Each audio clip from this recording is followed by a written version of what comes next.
thinking approach to new technologies. 800-874-9760 or visit online at rrbi.co.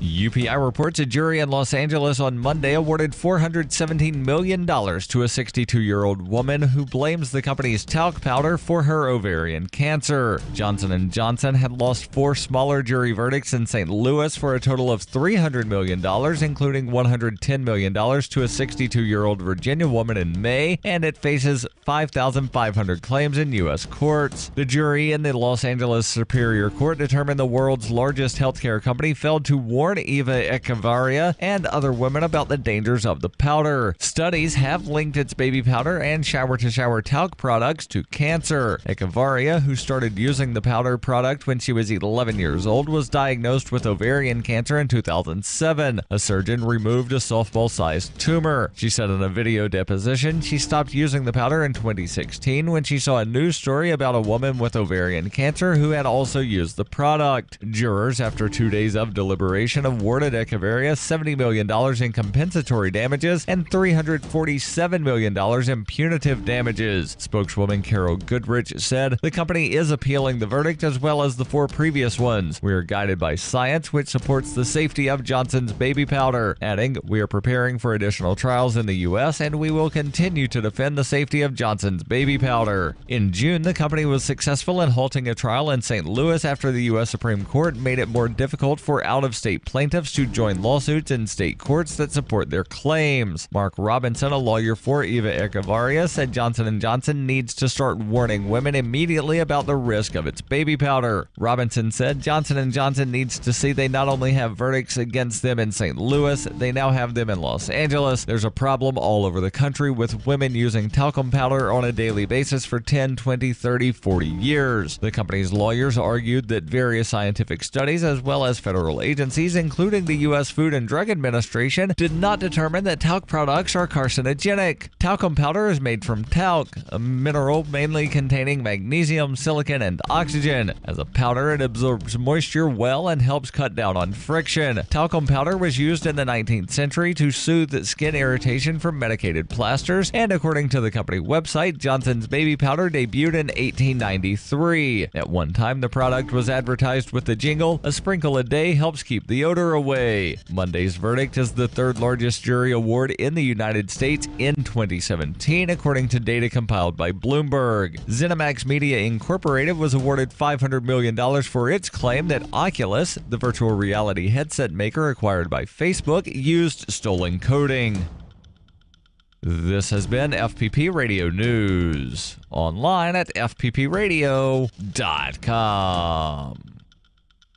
The American Psychiatric Association has issued an alarming study warning that the nation's used car salesmen are going completely insane, and in some extreme cases, practically giving cars away. The APA traces the outbreak of widespread hysteria to an apparent overstock of high-quality late-model cars begging to be driven off the lot today. Some severe symptoms include delusions, manic exuberance, and a psychotic commitment to offer the lowest prices guaranteed. Victims' families are joining together to raise awareness of this serious psychological epidemic. The authorities found out how unbelievably low his prices were. They'd lock him up and throw away the key.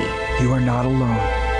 Over half of America's used car salesmen are currently going bonkers. Car dealers suffering from this condition are prone to project their own disorders onto others. According to Mad Max, the Car Czar's website, you're out of your mind if you're not taking advantage of these low, low prices. This is the Onion News Network.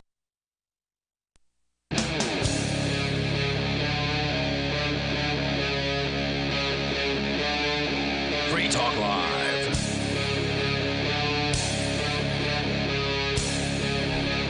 That's right, it is Free Talk Live, and it is Mark with you. And Johnson.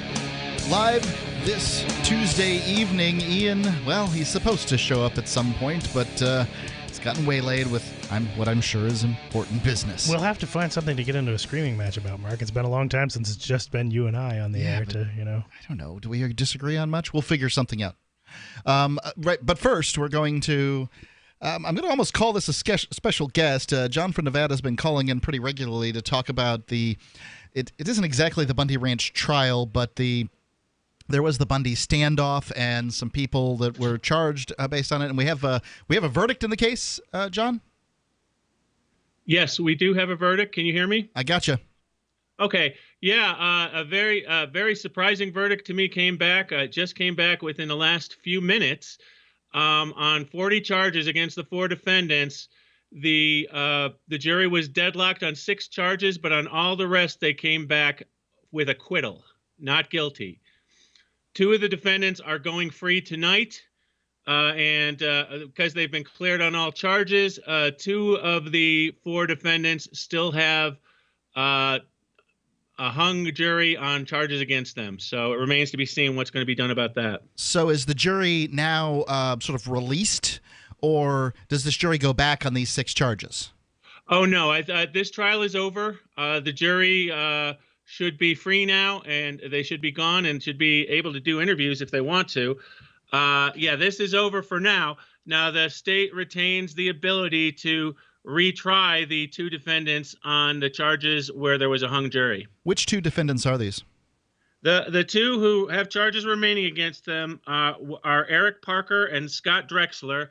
They still have charges against them related to assault on federal officers and intimidation of them, as well as additional weapons charges. You get add-ons when you commit a crime and you have a weapon on you. The 2 defendants who are free on all charges are Stephen Stewart and Ricky Loveline, so they are expected to be released within the hour. So the guy that is famously has this picture taken of him, looking through a scope on a rifle, presumably at federal agents. I don't know that that's necessarily a foregone conclusion from the picture, but that guy, is he released or still being held? That the gentleman you're talking about is Eric Parker.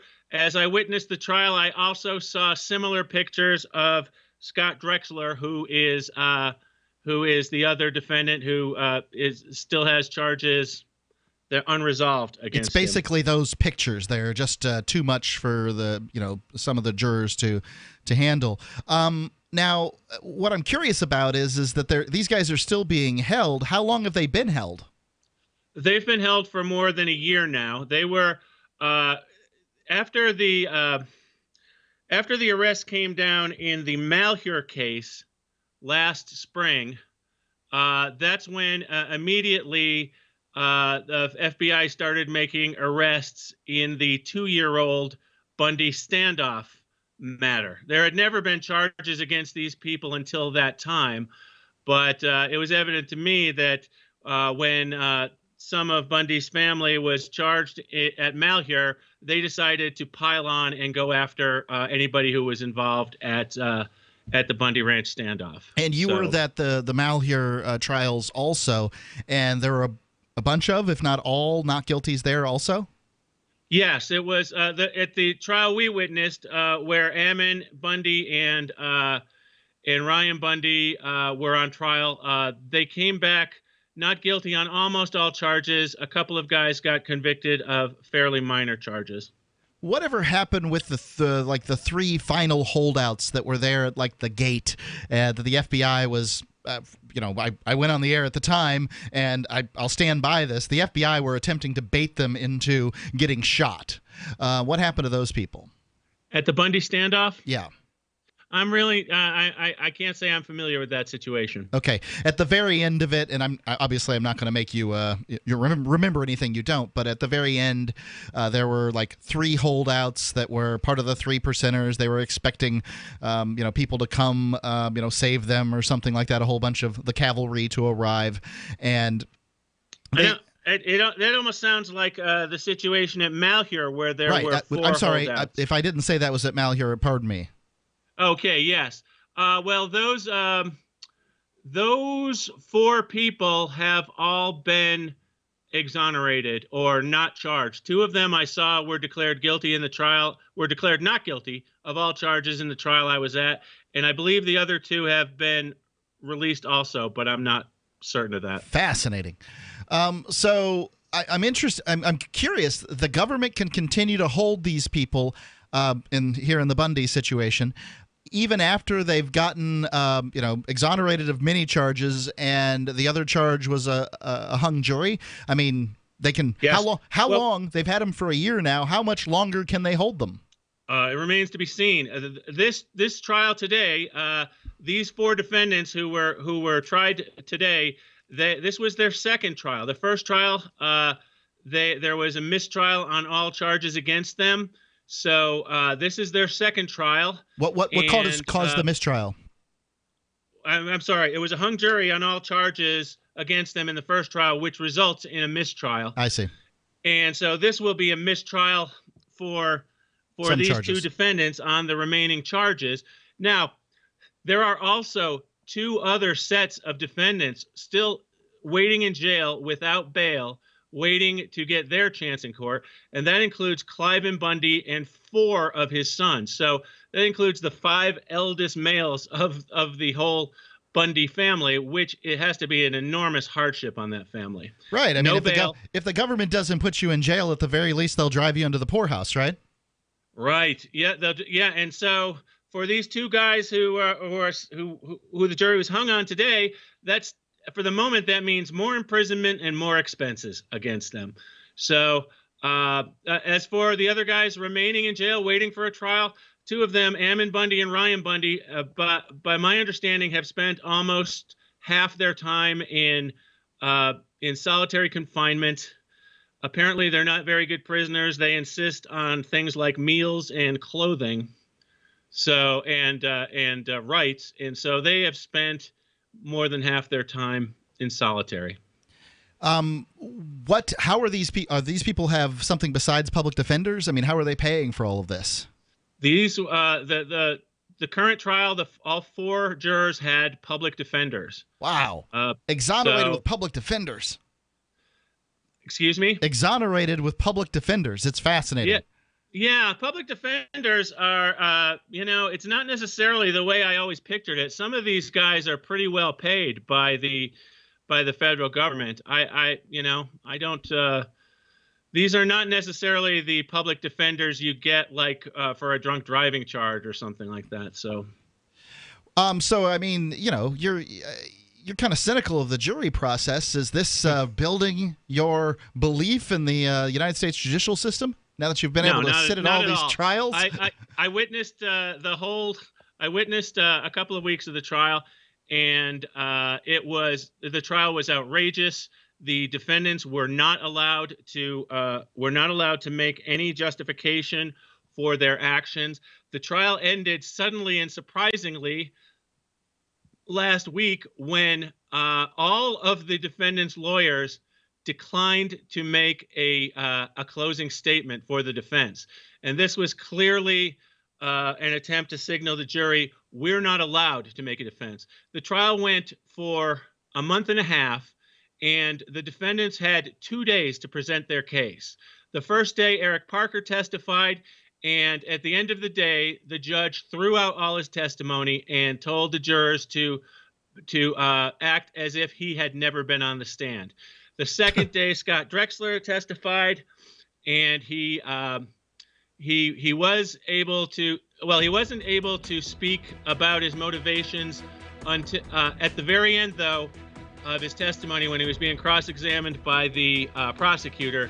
He twice blurted out, "I thought they were going to kill me," basically trying to point to their motivation for having weapons in the face of the FBI, in the face of the BLM. Thanks for the call, John. I really appreciate it. This is great news. Free Talk Live. It is great news. Warning. If you're drowning in debt you can't afford, do not let the credit card companies trick you into thinking that you have to pay it all back, because you don't.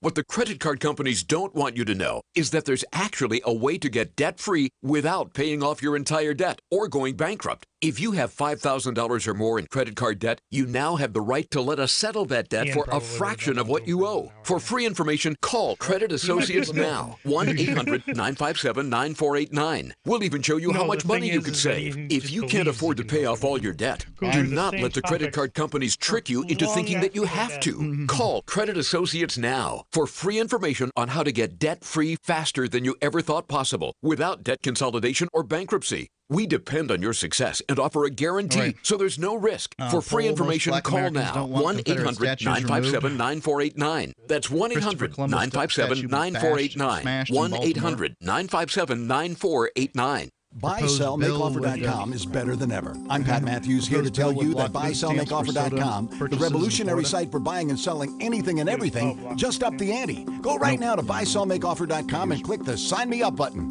When you do, you'll get the first month free, and then it's just $9.95 a month to be a member forever. And you don't need a credit card for the initial setup. Create your own store on the site and sell whatever you want, as long as it's legal, however you want, and sell an unlimited number of items. Create your own intro video to describe what your store is all about. Use Skype to see who you're buying from or selling to. Sell unused household items, as well as antiques, cars, televisions, collectibles, real estate. The possibilities are unlimited. Use social networks to promote your store right from our site. Remember, there are never any fees no matter how much you sell. Become a member today. I'm a member. Get all your friends to sign up too. This could become a great business for you. Sell whatever you want for the first 30 days free at BuySellMakeOffer.com. He was angry. Couldn't make. The Free State Project has reached its goal of 20,000 liberty lovers who've pledged to move to New Hampshire and get active to achieve liberty in our lifetime. Perhaps you're trying to figure out what part of New Hampshire should be your destination. If so, consider Keene. You'll find more than 150 reasons to move to Keene at move.freekeene.com. Keene is famous for its historic, publicity-generating activism, as well as being the liberty media capital of the world. It's home to freekeene.com, New Hampshire's destination for liberty activism, news, and opinion. For years, we've been compiling over 150 reasons to move to Keene at move.freekeene.com, where you'll learn about some of what's happening here and what makes Keene a great place to live. If you love liberty, you'll probably enjoy anywhere you end up in the Shire. But do your due diligence first. Please visit move.freekeene.com for the full list of over 150 reasons to move to Keene. That's move.freekeene.com. For years, LRN.FM has had a listen line that you can call and listen to LRN.FM anytime. Now we're taking the idea to a new level with the LRN.FM audio on-demand line. You can call 641-793-9660 anytime and listen to LRN.FM's live feed, and you can listen to a bunch of our original shows on demand. Long-distance fees may apply. Just dial 641-793-9660 and choose from the menu 641-793-9660. When you hear the word lobbyist, you probably think about greedy corporations, but not all lobbyists are the same. Some are fighting for the freedoms you hold dear. Liberty Lobby LLC is doing just that in New Hampshire, working hard to represent you, not some special interest group. You can help by going to libertylobby.info, where your contribution will give us the tools we need to ensure that your voice is heard. Visit libertylobby.info today to find out more. You can sign up to receive the latest about the Liberty Radio Network via our email updates at updates.lrn.fm. That's updates.lrn.fm.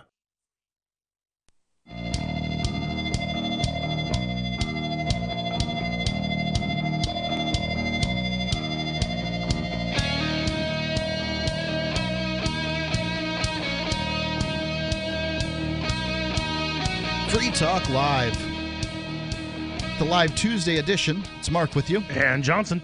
You can give us a call, talk about whatever you want to talk about here. The number is 855-450-3733. It's 855-450-FREE. We just got word from John in Nevada, who's been out at the Bundy Ranch standoff trial. And apparently there have been, 34 not guilty verdicts and 6 that are where the jury was hung, so mistrial on 6. And I consider it pretty good news. Of course, the government's probably going to keep those people in as long as it feels like and run another trial, because why shouldn't they? They've already had one mistrial on this. Sure, we need more lawyers to make money. And the judge tried her level best to provide the worst kangaroo court she could. And the jury still found them not guilty on this. I think that was probably a lashback against what they saw to be a miscarriage of justice. Right. It would have been really fun for me if the jury would have come back. We, the men and women of the jury, find the judge guilty of obstruction of justice. Bailiffs, take her into custody. obviously, these are the liberty-fueled dreams of just another ideologue out here. But you know, I had to report on this stuff, and these federal trials get more and more bizarre as I see them. Right. It's just, I mean, they just don't care very much for, thinking about freedom in general in these smaller courts. It doesn't speak well for a country that calls itself the land of the free and the home of the brave. They care about money. That's what they care about. Yeah, but where's the money for throwing these guys in jail?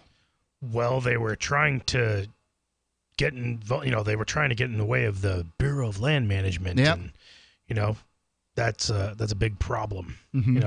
If you're a government who wants to take the land from these people and hinder their ability to run their farms. I'm really surprised that these juries have had these verdicts the way they have. So this is not only the Bundy Ranch situation, but the Malheur standoff. There have been just a string of not guilties and mistrials and these sorts of things. Not guilties, a whole bunch of them. And you don't see a lot of that. Mm-hmm. I mean, 2/3 of the people that take their felons, people that are convicted, charged with felonies, that take their case to trial will be found guilty. Now, these are obviously high-profile cases. I can't speak to how often, how that affects it or anything like that. But, I mean, these people had guns.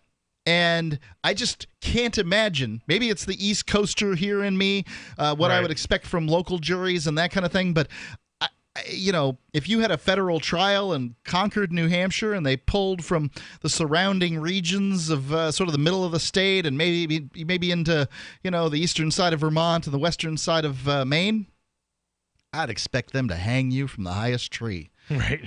You touched a gun? Right. And you disobeyed a federal agent and you had a gun in your hand? My God, how many children did you kill? Right.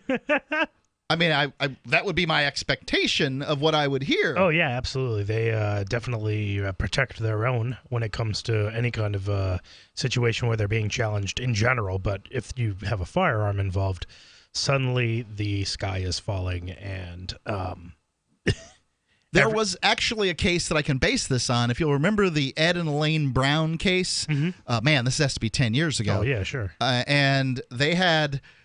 Ian and I don't know, maybe it was quite a few. Ed and Elaine Brown were definitely prepared for a standoff, too. I mean, they certainly were. But Ian and I went there one day for a cookout. Right. We showed up. I don't remember seeing that many guns, but you see guns here in New Hampshire. It's not that big of a deal. Mm-hmm. I don't really remember. I remember Ted Anderson of Genesis Communications Network, our syndicate, was out there grilling brats like any good guy from Minnesota would. And handed them out. I ate one of them. It was a fine time had by all, but there were a few people there on site that some federal agent got involved and snitched or whatever. It was a confidential informant or whatever they were. And they locked quite a few people up over that, and they're still in jail, best I know. Really? Yeah, Ed and Elaine Brown are still locked up. Oh, Ed and Elaine Brown. I thought as are the people that were some of the people that were on site. Really, I wasn't aware that anybody else had been arrested besides them. Yeah, there were a couple of people that gunslingers. Right. And when I first saw the picture of, I don't know, somebody looking through a scope on a gun at that Bundy Ranch standoff, all I could think was, well, that guy's done. Right. I don't care what he's looking at. Right. I don't care if he's looking at rabbits. Right. He's done. That picture of him looking through that scope was just too much. And I guess it was too much for a couple of jurors because it was yet another hung jury. But some of those jurors out there apparently just don't have a problem with it. Right. All those not guilty pleas and all that stuff. So, again, I don't know what happened, but I'm kind of surprised and somewhat happy. It sounded like happy. he said 40 charges. I don't know how many people were actually involved. And he said 4. 4 people were involved. As I understand it, 4 people were involved. 4 people were. So out of the 36 out of those 40 charges, or was it 32 out of the 40 charges were dropped? Yeah, 34 of the 40 charges. 34 of the 40 charges. They were found not guilty. Right. Okay. And then there were 6 charges on 2 people that remain. Right. Basically, So they're charged for looking through a scope, presumably somewhere at a federal agent. Right. I wonder what the charges are that remain and what the ones that are dropped. It would be nice to see the list of sort of like what has been dropped. What were they found innocent of? Well, the articles will probably be out, especially by the time this podcast is rolling around. Too much around. to go over in one place anyway, and probably a lot of it is just probably boring, nothing charges that they were just trying to throw in a bunch of stuff at the wall to see what sticks. As they do. Well, I'm elated to hear this news.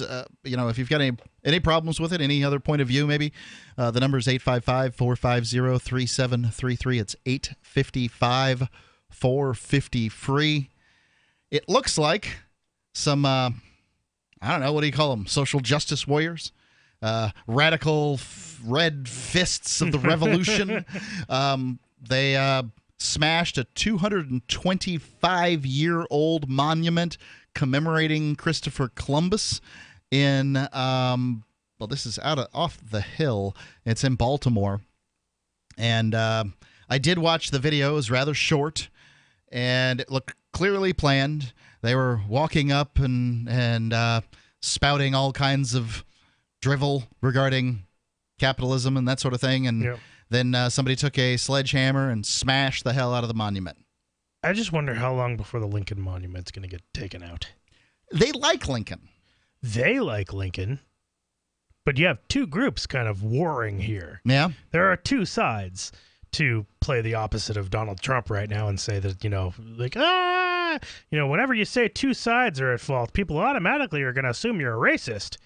If you're talking about the left and being the attacking violent people that, they actually are. That's the point that I have here is that after we saw this weekend in Boston where a free speech rally has 25,000 Antifa types show up, and there's not a Nazi flag for them to find. Remember when the left they used go to be after the party reporters. Of free speech? Free speech has become a dog whistle for these people. It means racism now. Right. Free Talk Live, 855-450-3733. It's 855-450-FREE.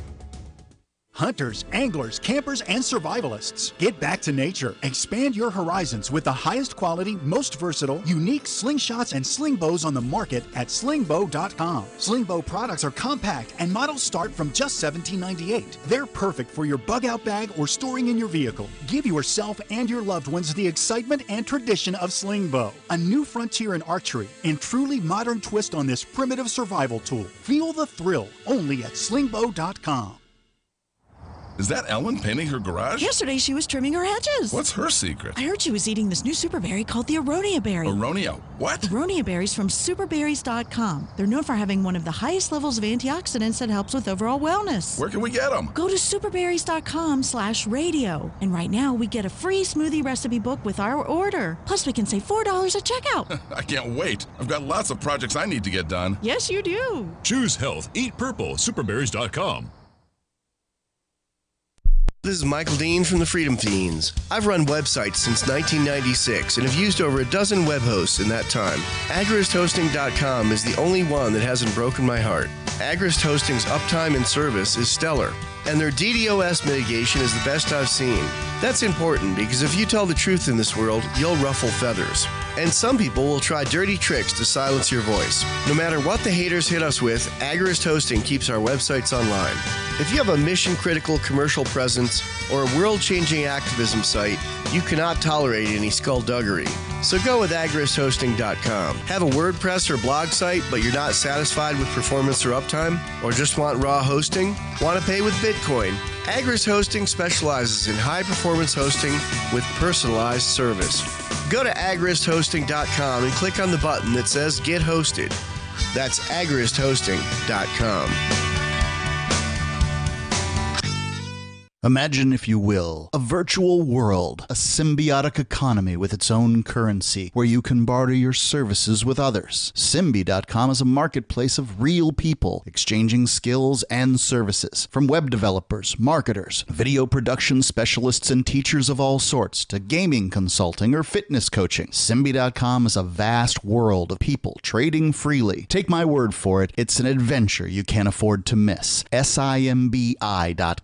The three most important things you can do for Free Talk Live are: 1, share one episode a week on Facebook or in some other social networking site. 2, buy the things you buy online through shop.freetalklive.com. 3, give $5 a month to the AMP program. You likely buy all kinds of things online. Amazon is the largest online retailer. You can get what you need at the same prices with free Super Saver shipping by going to shop.freetalklive.com. Please do your online shopping at shop.freetalklive.com. Is spreading the message of liberty, cryptocurrency, and peace around the globe worth $2 per month to you? As you may already know, in addition to our internet feed, LRN.FM broadcasts on free-to-air satellite across North and Central America, as well as Sub-Saharan Africa. And we've been available on satellite for free 24/7 since 2010. The LRN.FM free-to-air satellite signal is reaching some of the most oppressive regimes in the world, and there's no doubt our ideas are making an impact. You can learn more about the channel's impact by watching the 3-minute video at fund.lrn.fm. If you'd like to help free minds globally with our ideas of liberty, cryptocurrency, and peace, you can donate as little as $2 per month via fund.lrn.fm.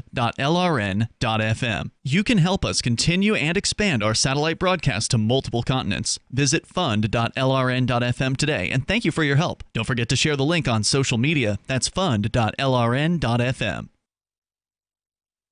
What's up next? Visit the Liberty Radio Network program guide to find out at shows.lrn.fm. That's shows.lrn.fm.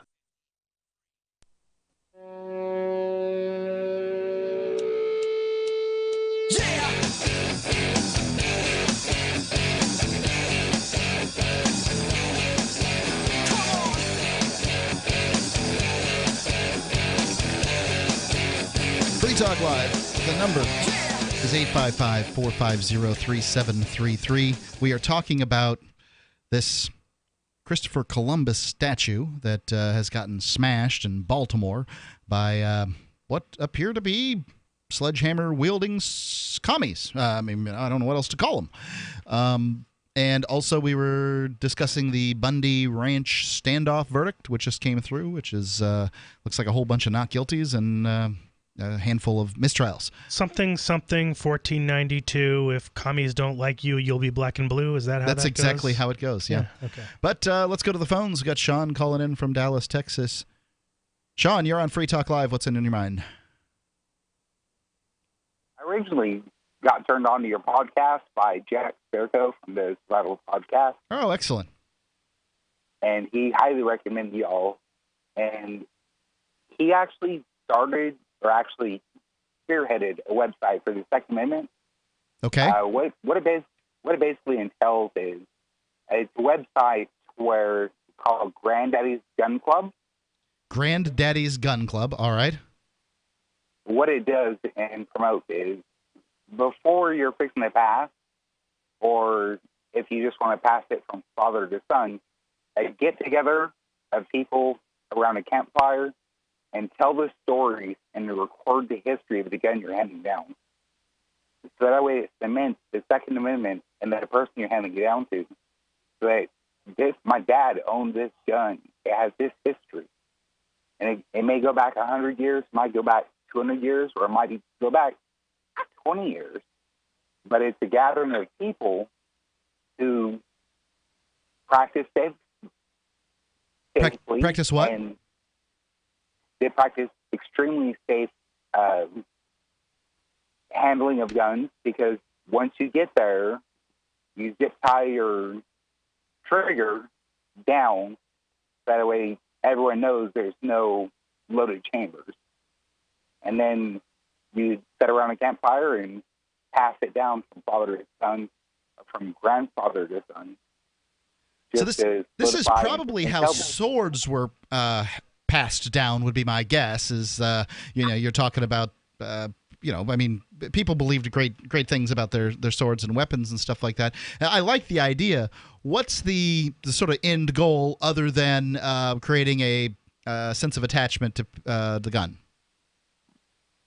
So basically, because of the rhetoric that's going around against the Second Amendment and all the people that are anti-gun, I think honestly, if a grandpa gave a grandson a gun, in a house that was anti-gun, and maybe whichever part of lifespan, and then they had a great time with it and went to do, because generally where it's held at during the exchange is at a campground where it has a shooting range. They get to experience shooting a gun. Are there a lot of Maybe campgrounds that have shooting ranges? Well, typically it's held on private property right now. Okay. I mean, it's growing right now. I think it's a great idea. I like the idea. It'll put a gun in somebody's hand. Hopefully, you've been teaching your son or daughter the use of a weapon all along. But it can be difficult with young folks because maybe mom or somebody else doesn't want them to learn, or they just don't like the loud noise and that kind of thing. But hopefully they've been learning all along. I think it's a good idea. Just adding that the narrative to the weapon, I think that'll it'll create some kind of momentum. Yeah, sure, it's a good idea. Yeah, I just wanted to pass it on for anyone who wants to join. So there is a website? Like Granddaddy's Gun Club. Granddaddy'sGunClub.com? Yes. Excellent. Thanks for the call, Sean. All right, thank you. The number's 855-450-3733. It's 855-450-FREE.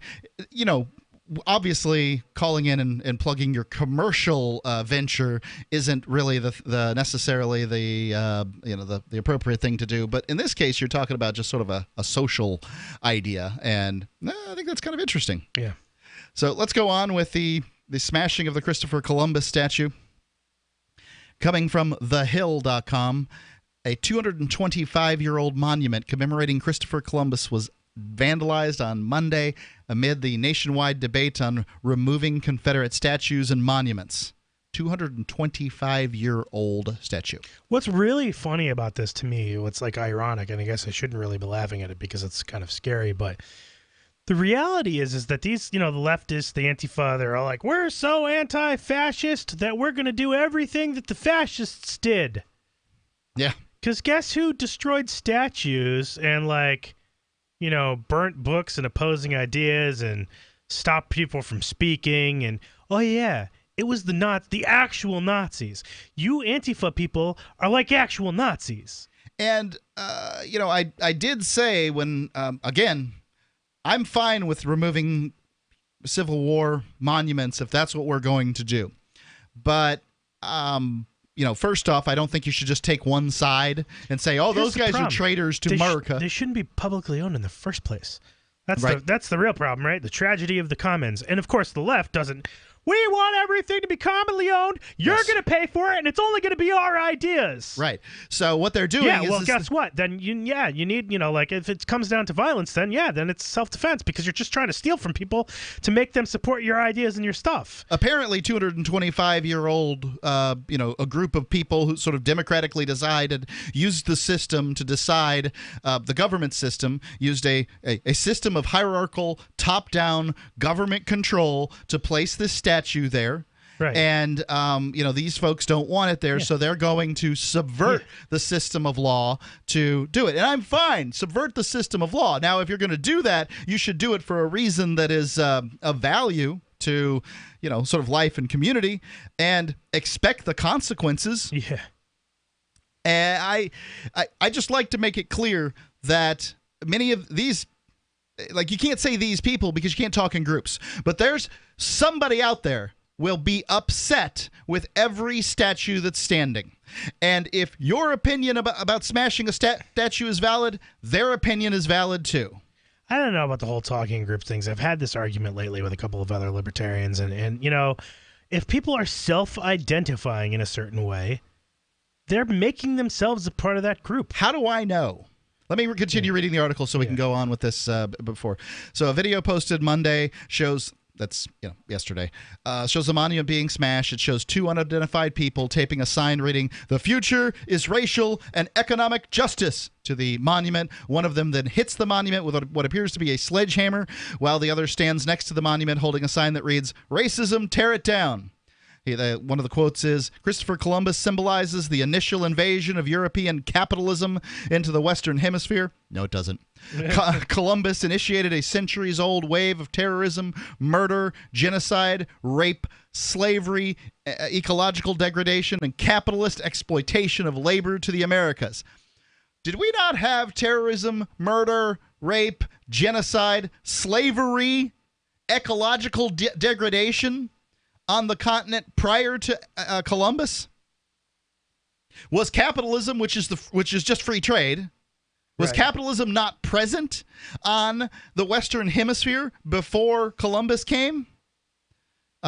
Exploitation of labor, okay, maybe. Slavery is exploitation of labor, and by God, Indians had slavery.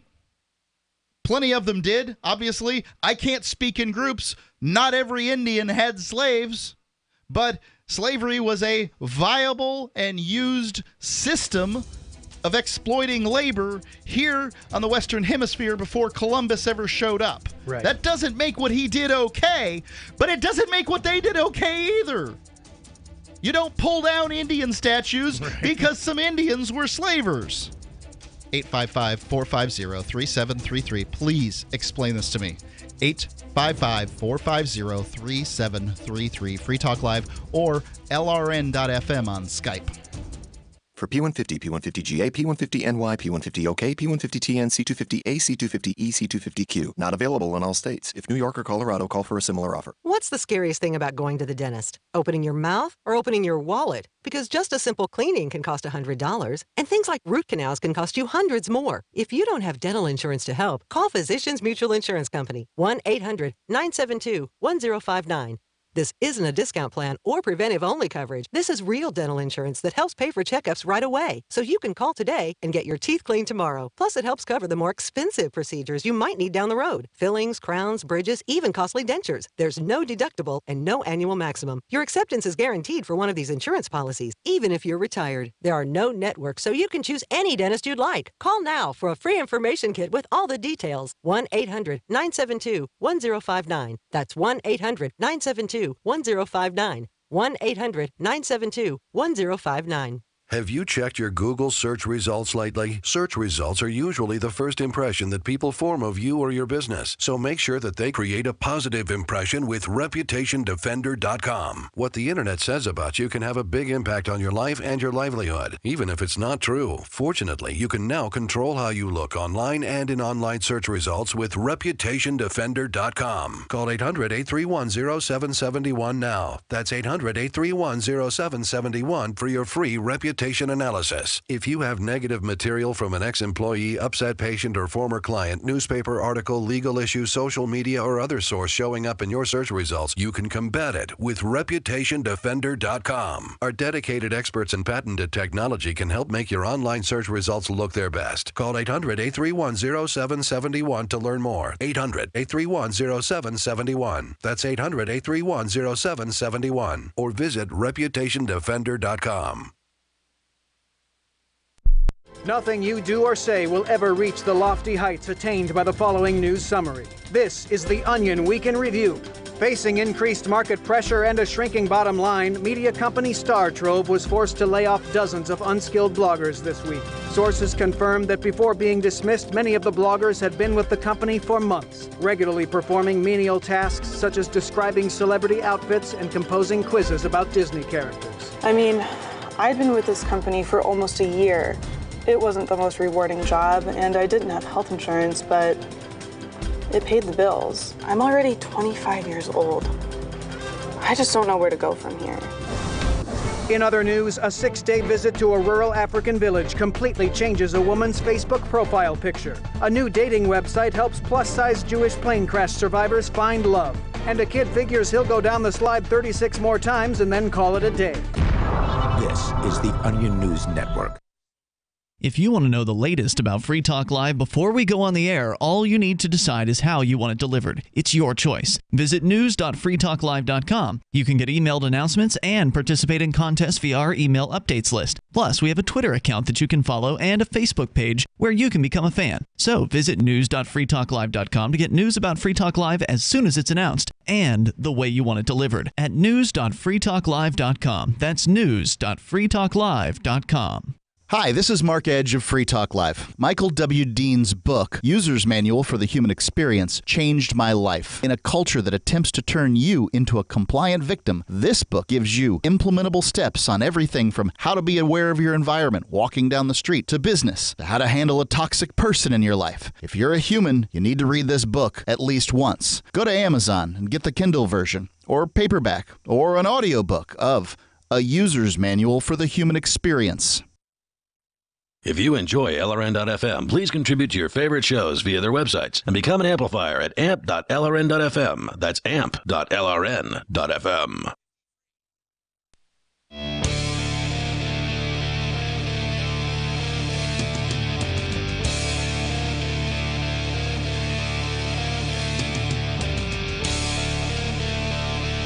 It's Free Talk Live. And if you get an opinion here on the Columbus statue being smashed in Baltimore overnight by people who apparently are against capitalist exploitation of labor, that's a bit of an indicator to me who we're talking about here.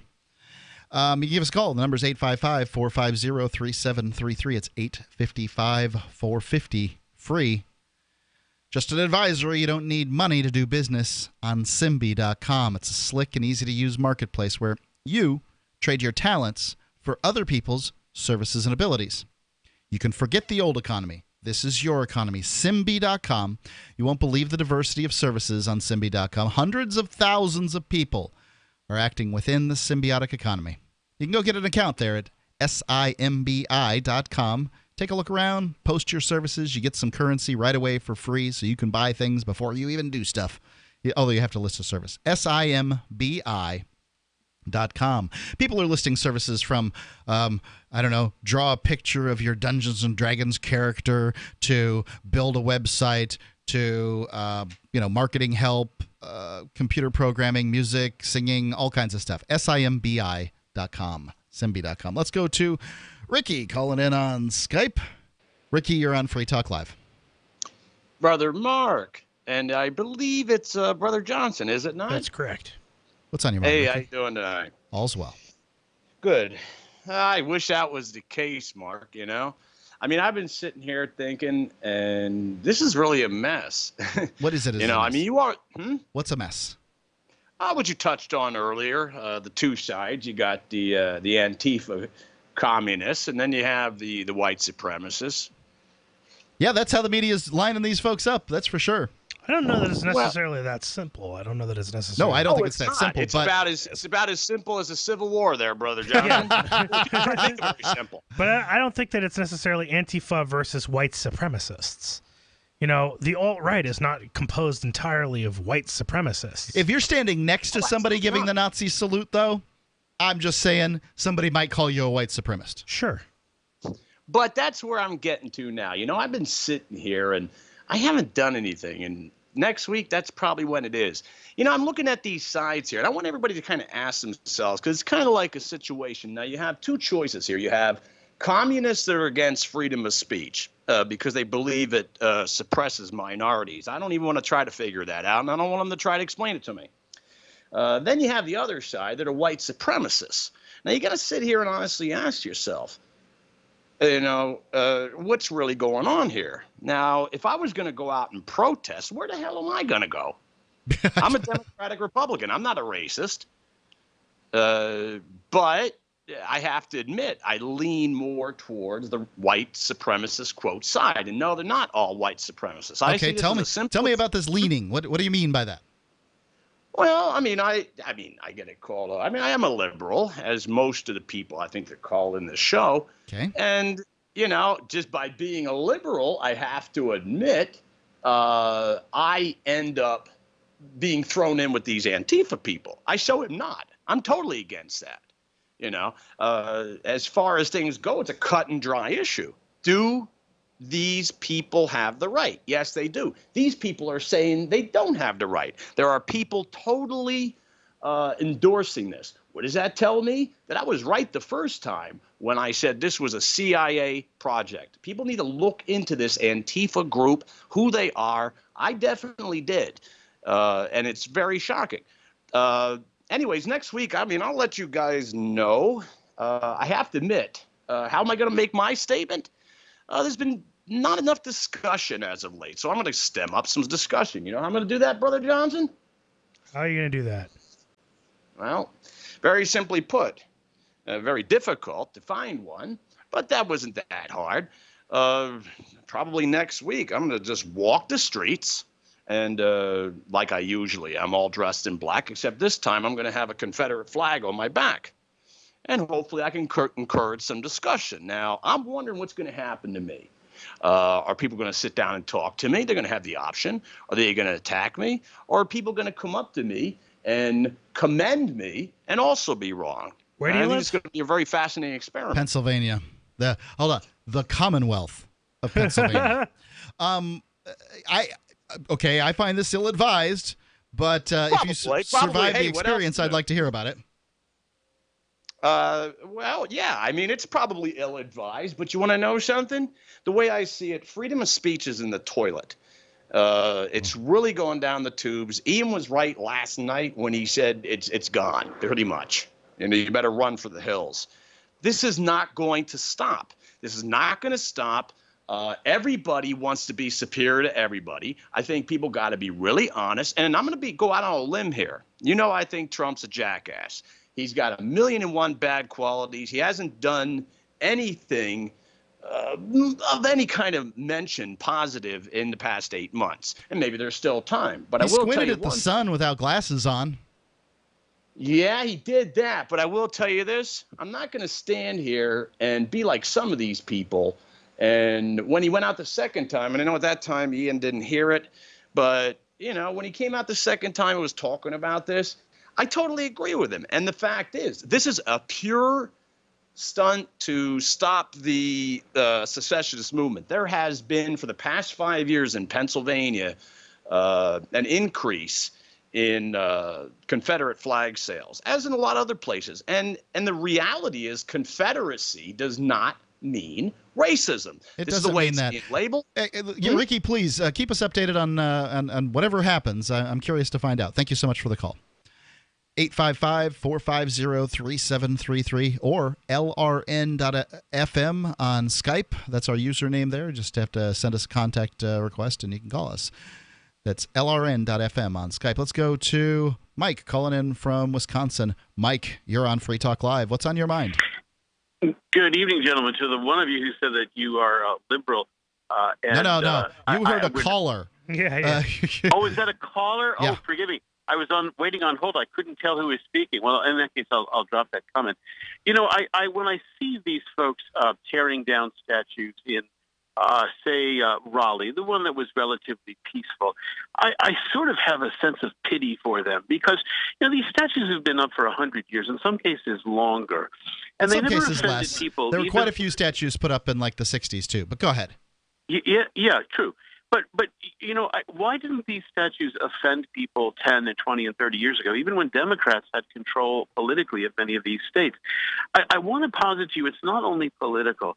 It's because, you know, those of us like you and me who grew up learning history, world history, American history, European, Asian history, have a sense that not only does our species evolve, but cultures evolve and our thought evolves, right? I mean, even those of you even those of us on the left say that, you know, we evolve, right? Didn't President Obama use that expression all the time?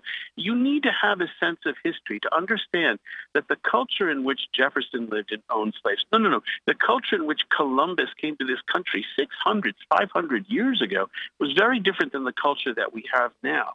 And it's only ignorant people who can put a lasso around a horse in Raleigh, or who can claim that, you know, because a horse at University of Southern California has the same name as Robert E. Lee's horse, that is somehow intrinsically offensive. Yeah, I saw a picture recently, supposedly, and I don't know whether it's fake or not, but a cat who was blinded because it looked like Hitler. I mean, this is the type of thing that's going on nowadays, supposedly. Well, that's insane. Yeah. All right. For me, what it is that there's no one who is going, from 100 years ago, there is nobody who's going to stand up to today's yardstick. It's just not possible. I've seen some conservatives out there, libertarians out there, putting up posts of FDR saying that, this guy incarcerated hundreds of thousands of Asian Americans. You cannot let this racist statue stand, right? And what it's showing is that people just can't stand. That's not even 100 years ago. FDR was president in the 1930s, and you're talking about 80 years ago. So, holding up historical figures to today's yardstick is problematic, to use the liberal vernacular. It's just not going to work.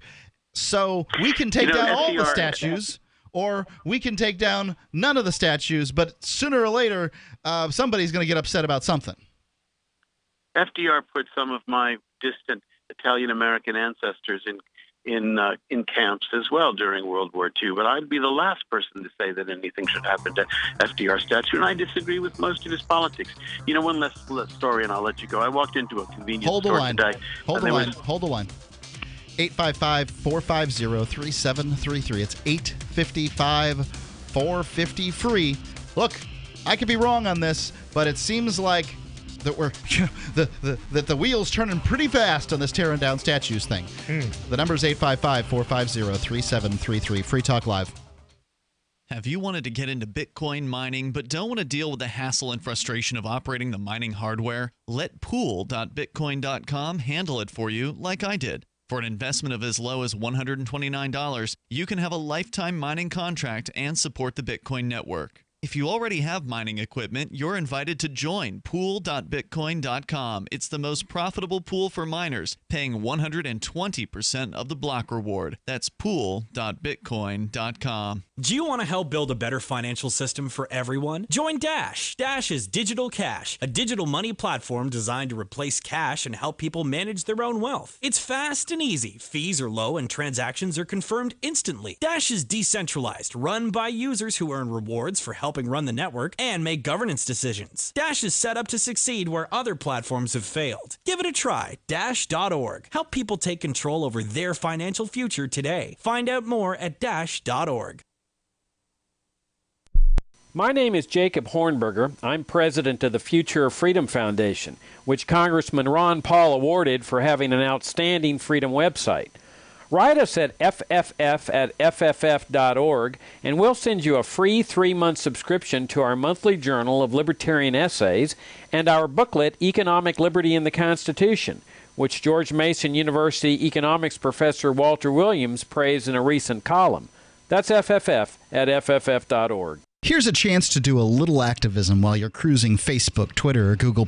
Between the LOL cats, the recipes, the hot girls, and the inspirational sunrise memes, Free Talk Live's posts pass by your newsfeed. Like them, comment. It gives us more exposure. If you don't see our posts, click like at facebook.freetalklive.com and then hover over it to click Get Notifications. It's an easy way to spread the ideas of liberty a bit further. I know you're busy, but you can spare that 1/10 of a calorie it takes to click on something. facebook.freetalklive.com. You're listening to the live edition of Free Talk Live. Hour number 2 is next after the news here on the Liberty Radio Network at LRN.FM. From Keene in the Shire, the Liberty Media capital of the world, this is Daryl W. Perry, host of FPP Radio News for Tuesday, August 22nd, 2017. Silver is trading at $17.02 per ounce. Gold is valued at $1,286 per ounce. Bitcoin is trading at 6 cents, and the average price of Bitcoin is $3,927. Antiwar.com reports while President Trump is trying to sort out exactly how to word his executive order, his plan is clearly to expand the detention center at Guantanamo Bay and start throwing more detainees into the facility. The Pentagon is planning ahead on picking up spending at the site. The Pentagon envisions some $500 million in new spending, with roughly half set aside for a 5-bed hospital, leading to criticism that the plan cost $50 million per bed. Pentagon officials, however, warn that the old hospital is in serious risk of flat-out collapsing. On top of that, the Pentagon wants to spend $124 million to build new barracks for prison troops and another $100 million on a migrant tent city, which would come with housing for another 5,000 U.S. ground troops. The facilities at Guantanamo were described as falling apart years ago, though President Obama's pretense of eventually closing the detention center outright had them holding off on upgrades. With Trump eager to fill up the location, they are facing significant construction costs.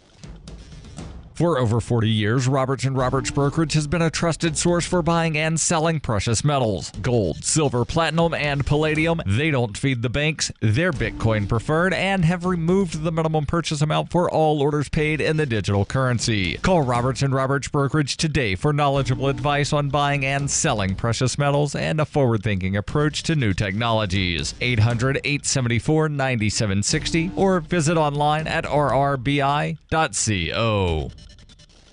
UPI reports a jury in Los Angeles on Monday awarded $417 million to a 62-year-old woman who blames the company's talc powder for her ovarian cancer. Johnson & Johnson had lost 4 smaller jury verdicts in St. Louis for a total of $300 million, including $110 million to a 62-year-old Virginia woman in May, and it faces 5,500 claims in U.S. courts. The jury in the Los Angeles Superior Court determined the world's largest healthcare company failed to warn Eva Echevarria and other women about the dangers of the powder. Studies have linked its baby powder and shower-to-shower talc products to cancer. Echevarria, who started using the powder product when she was 11 years old, was diagnosed with ovarian cancer in 2007. A surgeon removed a softball-sized tumor. She said in a video deposition she stopped using the powder in 2016 when she saw a news story about a woman with ovarian cancer who had also used the product. Jurors, after 2 days of deliberation, awarded Echevarria $70 million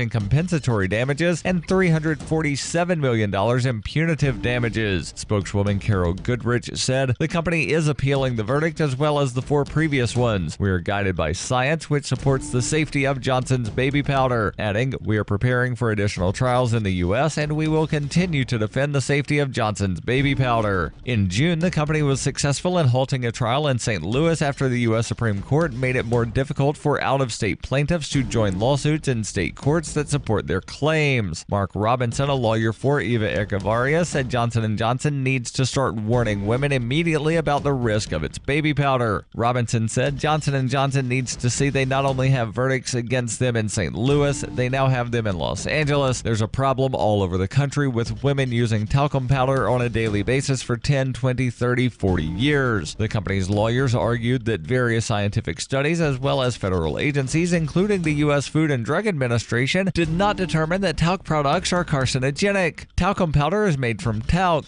a mineral mainly containing magnesium, silicon, and oxygen. As a powder, it absorbs moisture well and helps cut down on friction. Talcum powder was used in the 19th century to soothe skin irritation from medicated plasters, and according to the company website, Johnson's baby powder debuted in 1893. At one time, the product was advertised with the jingle, "A sprinkle a day helps keep the odor away." Monday's verdict is the 3rd largest jury award in the United States in 2017, according to data compiled by Bloomberg. ZeniMax Media Incorporated was awarded $500 million for its claim that Oculus, the virtual reality headset maker acquired by Facebook, used stolen coding. This has been FPP Radio News, online at fppradio.com.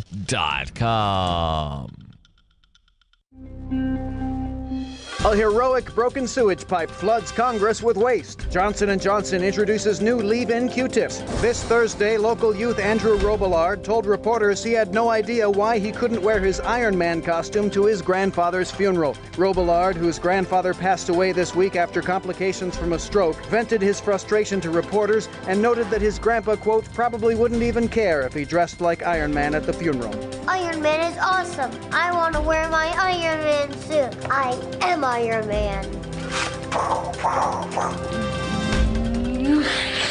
And in tech news, a news website refers to its users' ceaseless exchange of racial slurs as a discussion. In other news, Guinness World Records promotes the man who can lift 27 pounds with his tongue to editor-in-chief. Thursday's cry is moved up to Wednesday due to a scheduling conflict, and a family watches in silence as Dad checks out the waitress.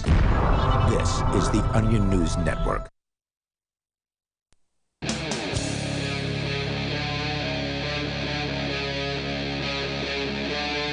Free Talk Live.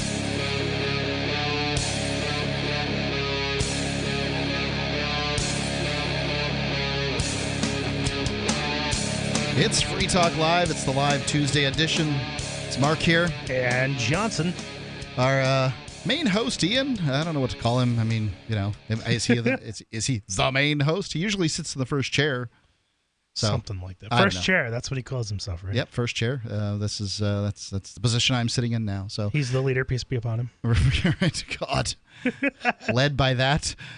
God, I am not led. Not by Ian Freeman. The number 855-450-3733. He should be here sometime this evening. I can't guarantee when. He's off and doing something somewhere. Somehow. And you can call. No one can prophesize what he is doing because we are without our prophet. Right. God.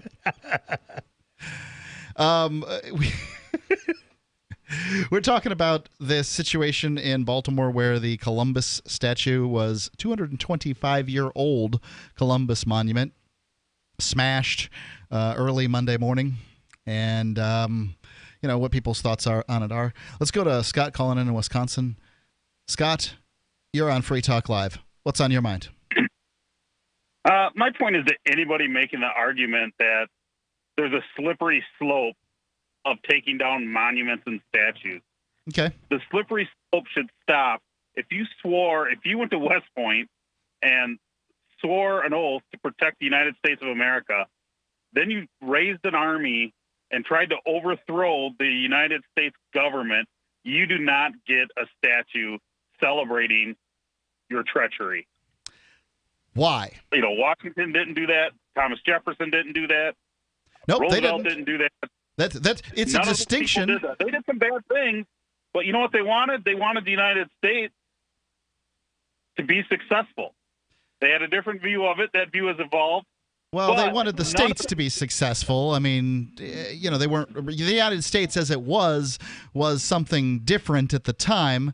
You know, George Washington, Thomas Jefferson, these men, well, in Washington's case, fought, and Jefferson's case advocated for a set of free countries, and then over time, you know, those countries coalesced pretty much after, you know, Lincoln and that sort of thing. But go ahead. I mean, can't I make the same argument over Lincoln? Can't I say, if you as president presided over the most deaths of Americans in history, you don't get a statue? Couldn't I just say the same thing? No, you cannot. Okay, why not? Because you can I just preside did. over the death and still support the United States of America. Maybe you fought on the side to keep the United States together as one country. If you raised an army after swearing an oath to the United States, and then took up arms against that country, you're a traitor. What? Well, you know, I'll bet you there's a Benedict Arnold statue somewhere. But so going on, I mean, George Washington's a traitor to England. I mean, you know, United States history is replete with traitors. George Washington They're not traitors to the United States. But are you telling me that a state, so in this case, Virginia, over in the Charlottesville, Virginia. Are you telling me that a state or a municipality can't make a decision to have a monument to somebody who's a traitor because they're in the United States? I think they can do that. They did. But I don't agree with it. Okay. I mean, I don't know why we're celebrating traitors. I'm from the great state of Wisconsin. Right. I mean, a state that sent soldiers to kill its fellow Americans because they believe so strongly in their opinion, right? But what's not going to happen is you're never going to see a Walter Payton statue in Green Bay, Wisconsin. Okay. You're not. All right. All right. I mean, we're not destroying. Why are we celebrating people who tried to destroy this country? They're celebrating them because Osama bin Laden tried to wants to destroy our country. Yeah, but you don't have you don't have people that so many people that sort of agree with Osama bin Laden. I mean, people from the South are like, hey, we are important, our history's important, and that that history should be celebrated or something is the argument. So I mean, I guess this is my opinion. Any Yankee who thinks he can tell me what kind of statue I can put up in my southern yard can go to hell. How's that one, Scott? Hey, that's wonderful. But if there's other people, I'm not talking about your backyard, but if you're in Virginia, it's government or you're land. In Georgia, it's a local. Yeah, my backyard's in the United States. However, that's your backyard, your private property. Put one there. Well, to put it on. I get the public part. I agree that I agree that with no monuments at this point. I'm of the opinion no monuments should be on government land, including the Yankee monuments. Can we take down the Yankee monuments if we're going to take down the Southern monuments? It was not Yankees. There wasn't Yankees. There was United States soldiers. All right. Can we take down the United States soldiers? We're not United States soldiers. They were soldiers. So no, traitors to their country. You say that we keep up the oppressive statues of the Yankees in order to show them Southerners exactly what we think about them. Yeah, I tell you, all I said is what the difference was between George Washington and George Washington was a traitor to a different government. He was a successful traitor, and only by luck. Right. And Lee was. That's irrelevant. We're not in England. There should not be George Washington statues in England either. England claimed the land that George Washington was fighting for. Just as Lincoln claimed the land that Robert E. Lee was fighting for. So, and what were all the Confederate troops? Claim it. Wait, what were all the Lincoln was willing to kill everybody for it. Wait, what were all the Confederate troops before they joined the Confederacy? Just people. They were Americans, right? They were U.S. citizens. They were Americans anyway, because they're in the North American continent. And what were they after? Americans. So it's an American statue. From the United States. From the United States, commemorating an American history. There were no Yankees at the time saying they were independent from the United States. Yeah, well, they didn't want to dissolve the United States. Yeah, well, I mean, they actually had Virginia, remain in the United States by cutting a piece of it off and calling it Virginia in sort of an illegal fashion. That's why we have West Virginia. I mean, I'm not prepared to debate what happened during the Civil War. So, I'm just prepared to say. So, how do you feel about when secession? You raise arms against the United States. That's treason. So you really dislike this idea of secession then? It's essentially what you're calling into argue, is that you think the idea of secession is a terrible, horrible idea because the United States has been such a successful experiment. As you said, it needs to evolve for sure. It's not going to evolve by people kissing its butt, Scott. Well, I mean, it's not going to evolve. I mean, that's a whole other subject. It's not going to evolve right now because the citizens don't have much say. I mean, we're corporatocracy. Yep. I mean, thank you. That's what's running our country. Agreed. It's money. So really, I mean, our votes. So why hold up this organization called the United States? Why hold it up and say, oh, it's great and no traitors to it should have statues and stuff, but at the same time realize that it's a flawed system that probably needs some kind of revamping. The politicians are just hiding behind that flag that you're extolling. Yeah, but you don't throw the baby out with the bathwater. What's the baby? Tell me about the baby. I mean, It's a little bitty baby, and it's a whole lot of bathwater. What if it's Rosemary's baby? I think the baby pooped in the bathwater. We start out with the Constitution. We start out with everybody's vote. The Constitution was a voluntary thing. Was the idea was it's voluntary. They blockaded Rhode Island to get them to sign, and the federal government has stepped on the Constitution at every turn. John Adams, the second president, signed the Alien Sedition Act, which was obviously contrary to the Constitution. Thomas Jefferson invaded Tripoli contrary to the Constitution. They didn't care about the Constitution, Scott. I'd love to hear more from you. I got to run. Do we just dissolve this place or what? Thank you for the question. Hold the line. 855-450-37. So when we brought him home, we didn't realize that Bear, the rescue dog, was actually sick. He had very flaky skin. He was dropping a lot of fur. The vet wanted to do steroid injections, special dog food. Nothing seemed to work.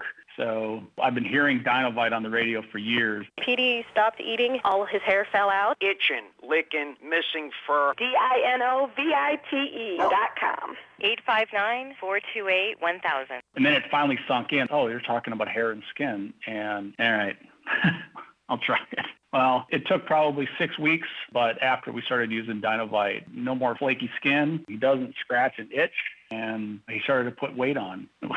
It was awesome. Dinovite is nutrition. Every rescue dog in America deserves Dinovite for 90 days. I wish that we would have started the Dinovite right away. It would have been so much easier. 859-428-1000. DINOVITE.com.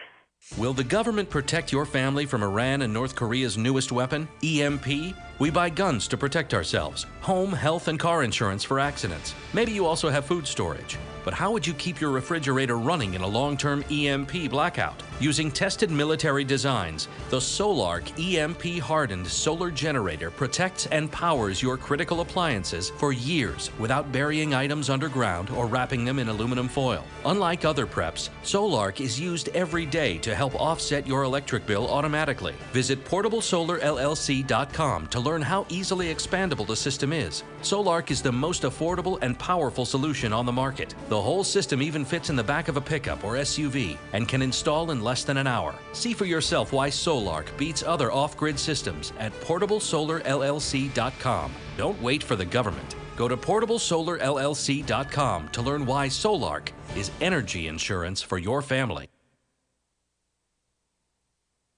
Since time began, tyrants have taken aim at personal liberties. Now there's a movie that aims back. The government has no more right to tell us what to put in our bodies than they have to take our guns or tell us what books we can read. 6 drug police were eaten by bears while raiding a marijuana farm. On your knees, you dirty hippies! Jesus. On your knees! What's the problem, officer? Today, many cops who enforce pot laws do so only because it provides them with cushy jobs, good benefits, and a chance to push people around. I was an undercover narcotics officer. The drug war is nothing but a farce. The Second Amendment says you gotta keep you and your get intact. Guns and Weed, The Road to Freedom. A film by Michael W. Dean and Nima Vadati. DVD available now at gunsandweed.com or on Amazon. That's gunsandweed.com. Makes the perfect gift. Remember, that's gunsandweed.com.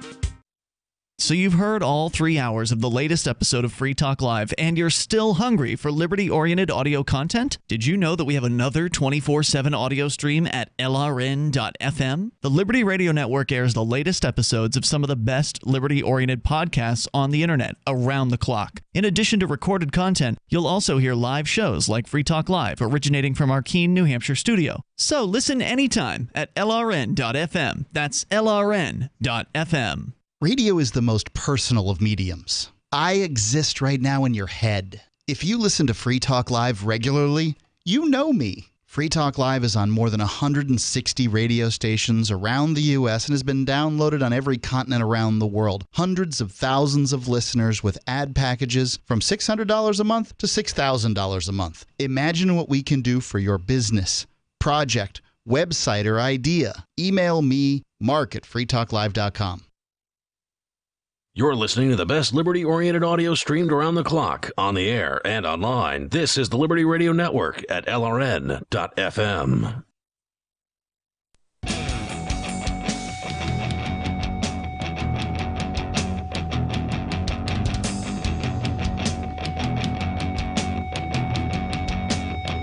It's Free Talk Live. You can call in and talk about whatever's on your mind here on this live Tuesday edition. We just had a gentleman named Scott who called in from Wisconsin. At the very end of his call, he asked a good question. The question was, sort of me talking about how the politicians don't obey the Constitution, so what's the point in bringing it up? What are we supposed to do? What do you want to do with it? Just dissolve the whole thing? And I wouldn't say that. It's Mark with you. Hey, I'm Ian. And Johnson. Ian is back here, sitting on the mic. God knows what he was gallivanting around and doing. Important church business. Yeah. It's a nice one. So my recommendation wouldn't be, let's just dissolve the United States. I mean, I would recommend that. That's your business, yeah, not mine. The United States, in and of itself, I'm a voluntarist. I believe that people should have the government that they want. They should be able to voluntarily adhere to a government. I can assure you, as evidenced by all the flags I see running around, that the United States has a lot of fans. Mm-hmm.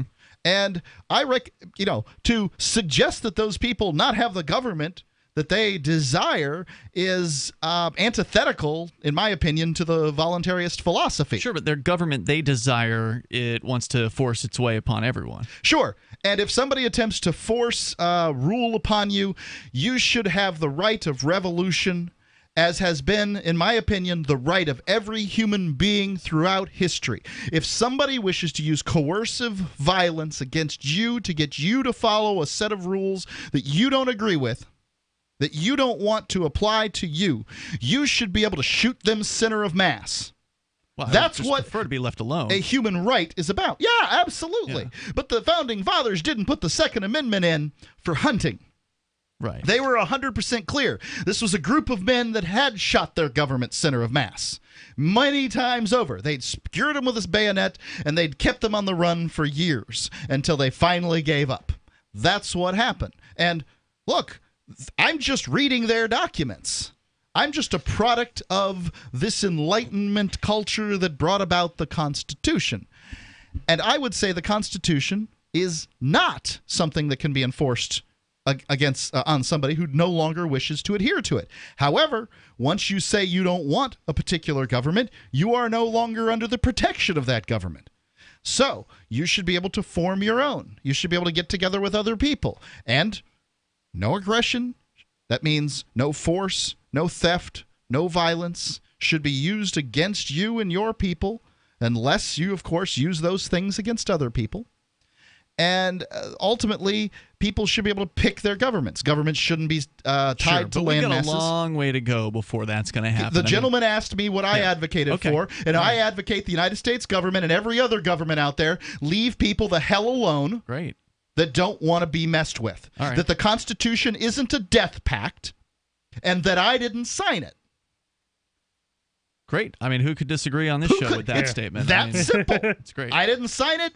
It shouldn't be enforced upon me.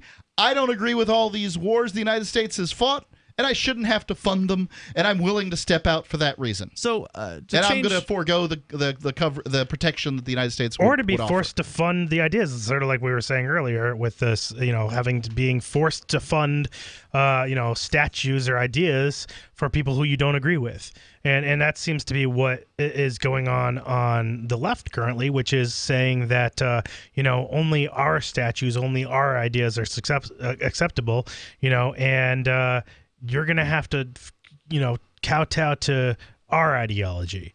But that's what it comes down to. But if you have your own ideas, they're not acceptable. We only this is the right way. This is what's right. We've got the moral authority, and there's some interesting debate even within the only within the liberty movement, I guess I should say, or within liberty circles. And I brought you got some kind of news article, opinion piece? From somebody who has I think we've read some pieces before from his blog, Joel Valenzuela. He's co-hosted the show. Been on the air. Yeah, he's co-hosted the show. Yep. So he writes a lot about Bitcoin and Dash and Liberty stuff. And so his current article or recent article is "Don't Fall for Free Speech Socialism." All right. White nationalism is the controversy du jour in the United States, as elements of the alt-right have made headlines for violent rallies and clashes with counter-protesters. While free speech is protected in the United States, a growing list of companies and social media platforms have begun to refuse the business of Nazi sympathizers, drawing criticisms and accusations of squelching free speech. The idea that the right is hateful is the idea that the right to hateful expression extends beyond government behavior is what I like to call free speech socialism, and shouldn't be tolerated in a free society. No, Facebook doesn't need to keep Nazis' accounts alive. Here's why. Free speech, as we know it, is a government invention. Let's not forget that the primary purpose of the modern concept of free speech was to keep the government in check. We are all naturally free to speak our minds until someone comes and bashes our head in because they don't like what we're saying. The common concept of free speech refers to the gist of the First Amendment of the American Constitution, that government can't oppress people for expressing unpopular or dangerous views. That right to free speech is precious, but remember, it's about preventing violence from being used to silence you, not giving you a mandatory platform from which to speak freely. That part is your responsibility. Mandated free speech doesn't apply to private companies. Here's where we get into some different territory. Private property. I don't know that I entirely agree. If a company gets big enough, it's almost like a government. I mean, do you have free speech if you can't say something on Facebook? At this point, people use terminology like, our relationship is Facebook official. They don't say United States government official. They say Facebook official. Well, and there are a lot of people on the left who would argue that Facebook and whatnot should be regulated like a utility. You know, and that the internet is a utility, and that you should have forced access to free speech. That sounds like that's what you're saying, Mark. You're saying that once a company gets so big, it's no longer private, it's no longer subject to the rules of whatever it wants to set for itself. All of a sudden, now who should we nationalize first, Facebook or Google? Yeah, that almost sounds like that's what you're calling for. I can assure you that if the government nationalizes either Facebook or Google, that whatever they do opens the door for the next search engine or social media platform to come in and take over, because it will be disastrous. I'll agree with you there. It would be certainly put a new definition to social media, wouldn't it? What I'm trying to say, Ian, is that people rely on Facebook and Google to the point that they basically allow them to govern their lives. But that doesn't mean, just because people are relying on them doesn't make them governments. It doesn't mean that they should be allowing any kind of speech that people want to have there. They are governments because they're governing speech. Are they states? No, they are not an organization that claims a monopoly privilege on the use of violence. They have a terms of service that makes it very clear what they allow and what they don't. Right, and you choose those terms of service. They chose the terms. You chose to agree to them. An individual chose the you choose to. If you choose to agree to them, you've chosen the terms of service. No, you haven't, because they can update the terms anytime they want. It's they who decide the terms of service. When you give Facebook and Google your attention, when you use them, you're giving them power over your life. So don't do it. That's true with every. That doesn't mean they owe you anything. Nope. You don't stop giving them power if you don't. I'm with you. Right. I'm not disagreeing with you. Apparently, there's a debate coming up about this. Free Talk Live 855-450-3733. Free Talk Live. North Korea openly threatens the U.S. and launches a new missile every other week. Their warhead of choice? Electromagnetic pulse. Such an event would cripple the U.S. power grid for years and leave millions in the dark. Are you ready? You can be with a Solarc EMP-hardened solar generator. Solarc works day in and day out to keep all of your essentials protected. That means you can have peace of mind knowing your power will be there when you most need it. Visit solarc.us to see EMP testing. That's solarc.us. Energy insurance for your family. Welcome aboard. Your new science fiction adventure is ready to launch. Discover an amazing journey at GalaxyQuestBooks.com. Start a new sci-fi adventure with the Guardian series, a classic sci-fi mystery that starts 500 years in the future. From author D. Arthur Gussner. Series available from Barnes & Noble or Amazon as paperback or ebooks. GalaxyQuestBooks.com, where the adventure begins. Phone records, financial and location data, Prism, Tempora, X-Keyscore, Boundless Informant. Hey y'all, Scott Horton here for offnow.org. Now here's the deal. Due to the Snowden revelations, we have a great opportunity for a short period of time to get some real rollback of the national surveillance state. Now they're already trying to tire us by introducing fake reforms in the Congress. And the courts, they betrayed their sworn oaths to the Constitution and Bill of Rights again and again, and can in no way be trusted to stop the abuses for us. We've got to do it ourselves. How? We nullify it at the state level. It's still not easy, but the Off Now project of the 10th Amendment Center has gotten off to a great start. I mean it. There's real reason to be optimistic here. They've gotten their model legislation introduced all over the place, in state after state. I've lost count, more than a dozen. You're always wondering, yeah, but what can we do? Here's something important, something that can work if we do the work. Get started cutting off the NSA support in your state. Go to offnow.org. This Your Family Today tip is brought to you by Nesquik. Try Nesquik 4-packs, perfect for lunches and great for kids on the go. Look for it in the juice aisle. Snack time is a great chance to sneak extra calcium into your child's diet without making him feel like he's eating something he doesn't want. Serve up dairy-rich foods like smoothies, flavored milk, frozen yogurt, and string cheese. He'll love the treat, and you'll love knowing how good it is for him. For more tips like these, visit us at parenthood.com/yourfamilytoday. LRN.FM is proud to announce our official listening apps for Android and iOS devices. Now you can easily tune into our streams anywhere, anytime on your smartphone or tablet. Just visit apps.lrn.fm or search for LRN.FM in the Android or Apple app stores. Please download, rate us 5 stars, then share the link on your social media and let your friends and family know how you're listening to LRN.FM. Download it now, free at apps.lrn.fm. Why did you move to the Shire? I moved here to the Shire because there's other people around who take liberty just as seriously as I do. I moved to the Shire because I saw videos of people challenging authority and thought that I could get support myself. It called to me, like, do this right now. I wanted to be around people like me who got it. And once I got here, I knew there was nowhere else that I wanted to be. I've always wanted to change the world. So I moved to the Shire to join people who were actually working towards doing the same thing. The people here are awesome, loving, and positive. It was for the adventure and for the feeling of something important is happening here. And I just wanted to come to sort of be part of that. Visit ShireSociety.com to read and sign the Shire Society Declaration and learn the reasons why, if you love liberty, you should immigrate to the Shire. Plus, add yourself to the Shire map at ShireSociety.com. That's ShireSociety.com. While our satellite channel is free to listen to, it's not free for us. You can help us cover our satellite costs with the chip-in on the right side of the page at lrn.fm.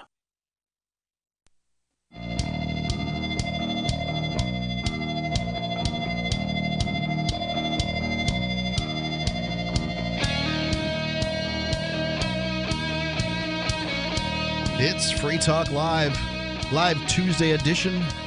It looks like we have a special cage match feature for you here on Free Talk Live. It's musical co-host chairs tonight. Right, so Johnson's it up out.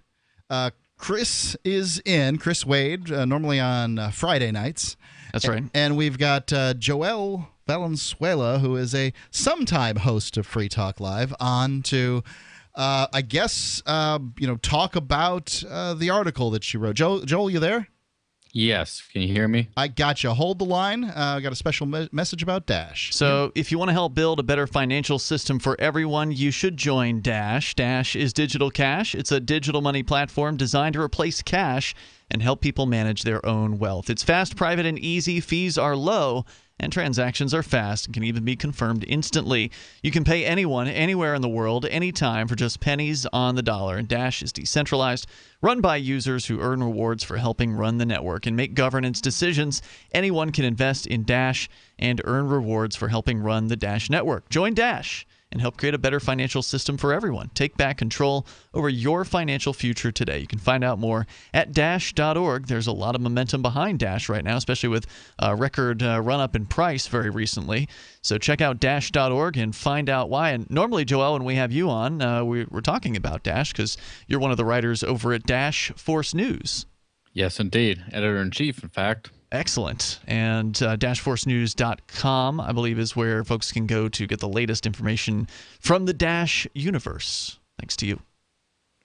So Johnson had mentioned this article, and he just kind of got into sharing the very beginning of the piece on the air just a few moments ago. It's over at your personal blog, thedesertlinks.com, entitled Don't Fall for Free Speech Socialism. And basically what you're saying here, as I understand it, is that the Facebook is private property, so the rules about free speech, or Facebook or other platforms, Google, etc., these internet places, that these are not places where free speech reigns. These are private property places, and then the private property owners should be able to set whatever rules that they want to. Is that right? Yes, that's correct. It's the concept of free speech, as we understand it as an absolute principle, is something that was invented to restrain government overreach, or rather from forceful silencing, right? And for example, if you're in your own house, someone starts saying something that offends your wife or your family or whatever, you can tell them they cannot say that in your house and get out. And the same applies to anything created from the fruits of someone else's labor.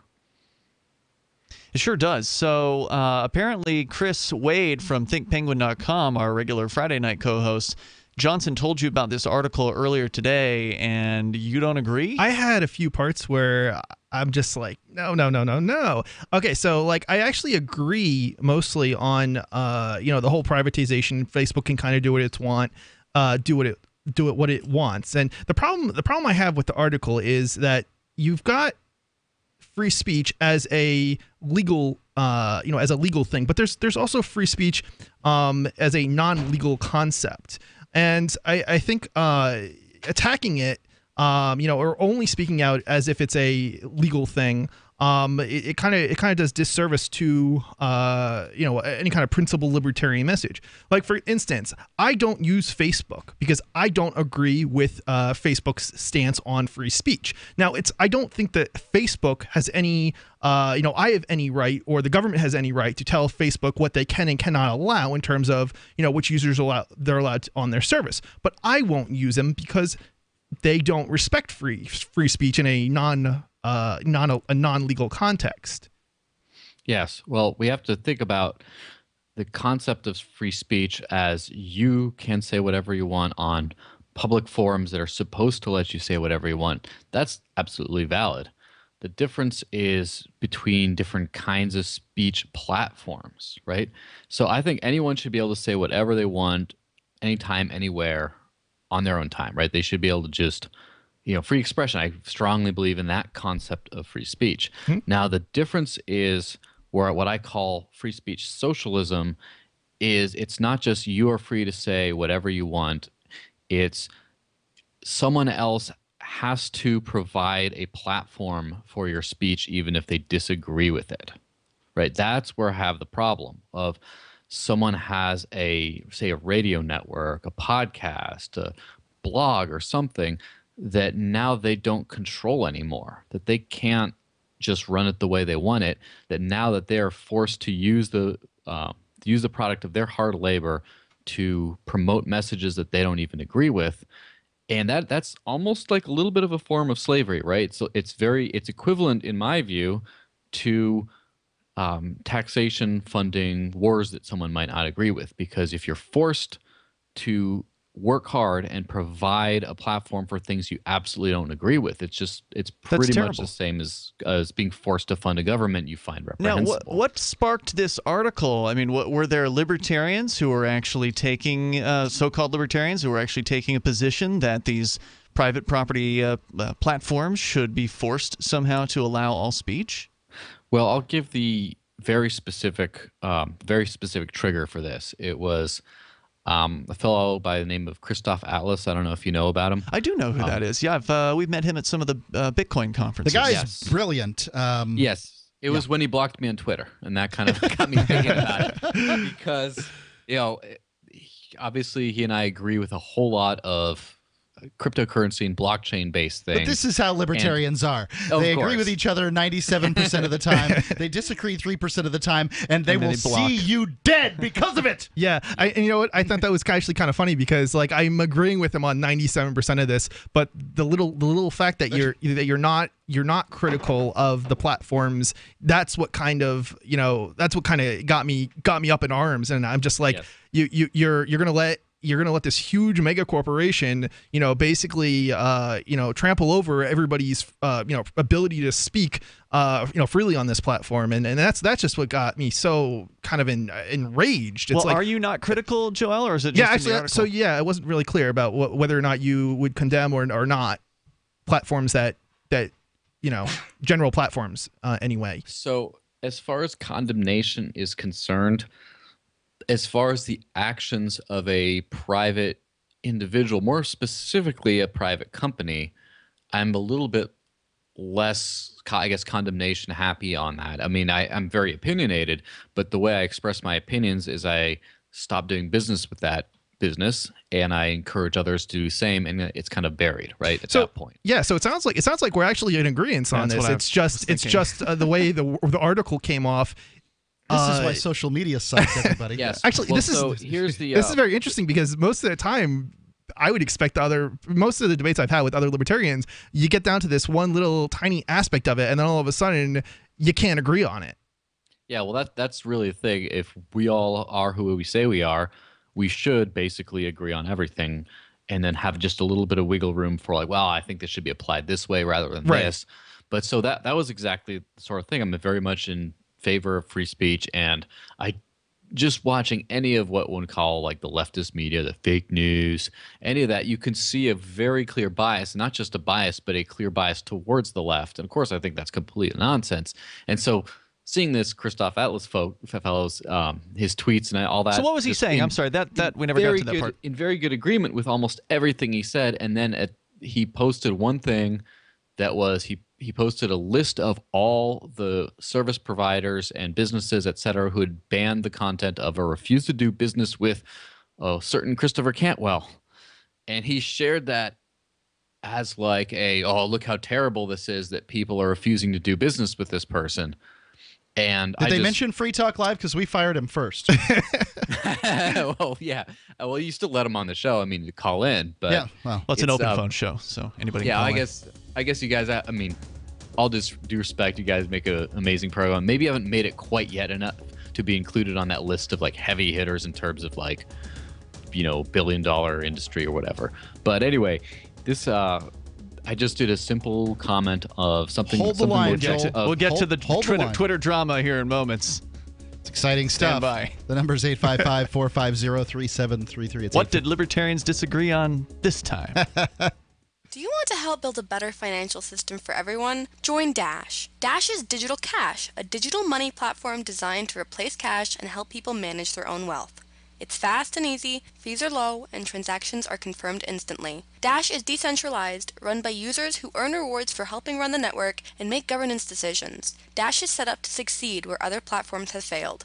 Give it a try at dash.org. Help people take control over their financial future today. Find out more at dash.org. I've discovered the next big thing on the... You may already know about the Free Talk Live audio-on-demand phone line at 641-793-9660. Did you know that not only can you listen to Free Talk Live via your phone, you can also leave a message and have it delivered to Free Talk Live's hosts? To leave us your thoughts, just dial 641-793-9660. That's 641-793-9660. Press 2 for Free Talk Live, and then hit 0 to leave your message. What do you shop for that you could otherwise buy at Amazon? Pretty much everything, right? Amazon has competitive pricing and they deliver, and that's a big plus. If you could plan ahead in your shopping, would you be interested in saving up to 33%? There's a catch. You have to do your shopping in Bitcoin. But imagine those savings. It's like a huge raise. All you have to do is go to saveitpurse.com. We've saved thousands, and you can too. Plan ahead and save. SaveItPurse.com. Do you love Twitter? Make sure you favorite the LRN.FM Twitter account so you can receive our tweets at twitter.lrn.fm. That's twitter.lrn.fm.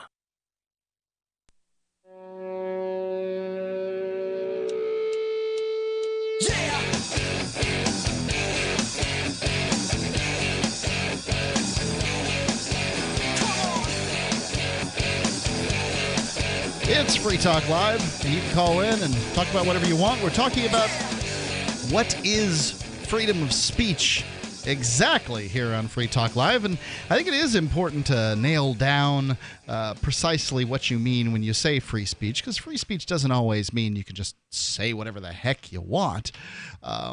So we're discussing that here, but first I want to tell you about Whole Food Multi-Complete. Whole Food Multi-Complete is a supplement that I've been taking now for months, and I will continue taking it long after they discontinue their advertising, if that's what they ever do. Hopefully never. Hopefully they never do. But, whatever. They did like take a this break product. for a while, and now they're back. Yeah, they had a problem with keeping product in stock. It's a good problem to have. Yeah, right. Well, it's a good problem to have because you advertise on Free Talk Live. Nonetheless, what they do is they take 7 different supplements. Now, that doesn't mean seven different vitamins and minerals. It means 7 different supplements containing many, many different vitamins and minerals. You can go see the whole list over at simplifymysupplements.com. But they've got a probiotic, they've got enzymes, they've got vitamins and minerals and all kinds of different things, antioxidants, other nutrients that you need, and it's all combined into one product that will handle the average person's nutritional needs. For me, what happened when I started taking it is I lost like 10 or 15 pounds right off the bat. Didn't even know why with Whole Food Multi-Complete at simplifymysupplements.com. And, I also am sleeping a bit better, and it's handled a digestive issue that I had also. Simplifymysupplements.com. Go there, learn more when you order, and I recommend you do. Just get rid of that crappy supplement that you're using today and get simplifymysupplements.com. Whole Food Multi-Complete at simplifymysupplements.com. Enter coupon code FTL. Save 10% off of every order. So if you ordered it in the past and you got the previous discount, that's fine. You can now use coupon code FTL every time you order in order to save 10%. Yeah, it's a great deal. And satisfaction is guaranteed. Your money back. They do accept Bitcoin. Simplifymysupplements.com. Let's go back to Joel, excuse me. Looks remarkably like Joel. Joel, you there? Yes, I am. Excellent. So you were about to tell us a story about a guy named Christoph Atlas, who we've had on the show, I'm sure, at a couple of different cryptocurrency conferences where we've run into him. And he's always seemed to be, pretty liberty-friendly. Apparently, you said you agree with him on a whole lot of stuff, but recent kerfuffle on Twitter kind of sparked up some disagreements between the two of you. So what happened? Yes. So he posted an article listing all of the businesses and services that had refused to do business with Christopher Cantwell. So, including okay, his Cupid, hosting provider, et cetera, et cetera. Yeah, all kinds of companies have canceled his accounts and told them he's banned forever. Everything from dating providers to web-related features, all of his payment processors, PayPal, Stripe, I believe, was another one, and Patreon were at least 3 of them.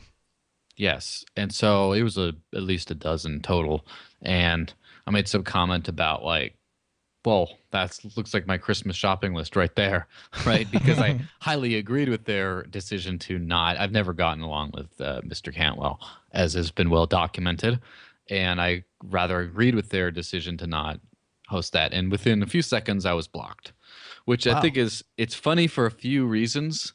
First off, someone who believes in speech must be protected above all things is instantly able to block me for disagreeing with a single statement of mine. There is a certain amount of irony to that. Yeah. Yes. And the second thing is one of these things, he was protesting on Twitter, someone who had been blocked on Twitter for showing his views, and then blocked someone on Twitter whose views he disagreed with. There was a certain little bit I get the irony. Yeah, definitely ironic. I also am of the opinion that one should not waste one's breath on fools. So I'm not saying you're a fool, Joel. I just, if I disagree vehemently with some people for some reasons, I'm just not going to waste my time debating them especially not on platforms Twitter. like Twitter and Facebook. Now, I always welcome them. Please call into Free Talk Live. They never do. Where we can, right? They never do. Like you'll find the meanest troll on Facebook, and you just can't get them to call in because It's easier to hold somebody accountable when you actually have a conversation. Sure. Because then if you what do you mean by that, Ian? Yeah, it could be right. If they don't answer a question on Twitter, you didn't answer my question when I said what do you mean by that, Ian? Exactly. You can hold their feet to the fire. That's the thing is that some jackhole, you ask a question on there and you can finally hold them to it. You didn't answer my question. I just want a question. It's a simple yes or no question. We can't move this conversation forward until you answer the question. I answered your question. Why don't you answer my question? Why don't I answer mine? But I do understand the complaint that people have in this sort of modern society where, a relationship isn't official until it's Facebook official. Right? Like, people don't say our relationship, when they get married, they don't say our relationship is now government official. But they do say that when they, get on early on in a relationship, they say we're Facebook official. And I say that, and obviously Facebook governs what you can say on the air, or what you can say on their platform and what they don't. So you can't argue that they're not a government. They have billions of people that are subscribers there. And I kind of feel like when they damper speech, that it's a bigger deal than when I say to somebody, hey, if you're going to talk like a racist, you got to get off my property. Because if they have to get off my property, there's a whole globe left for them. If they have to get off of Facebook and Twitter, there's not much left in the social media platform for them. If that makes sense. There's always Google Plus. And the punchline again.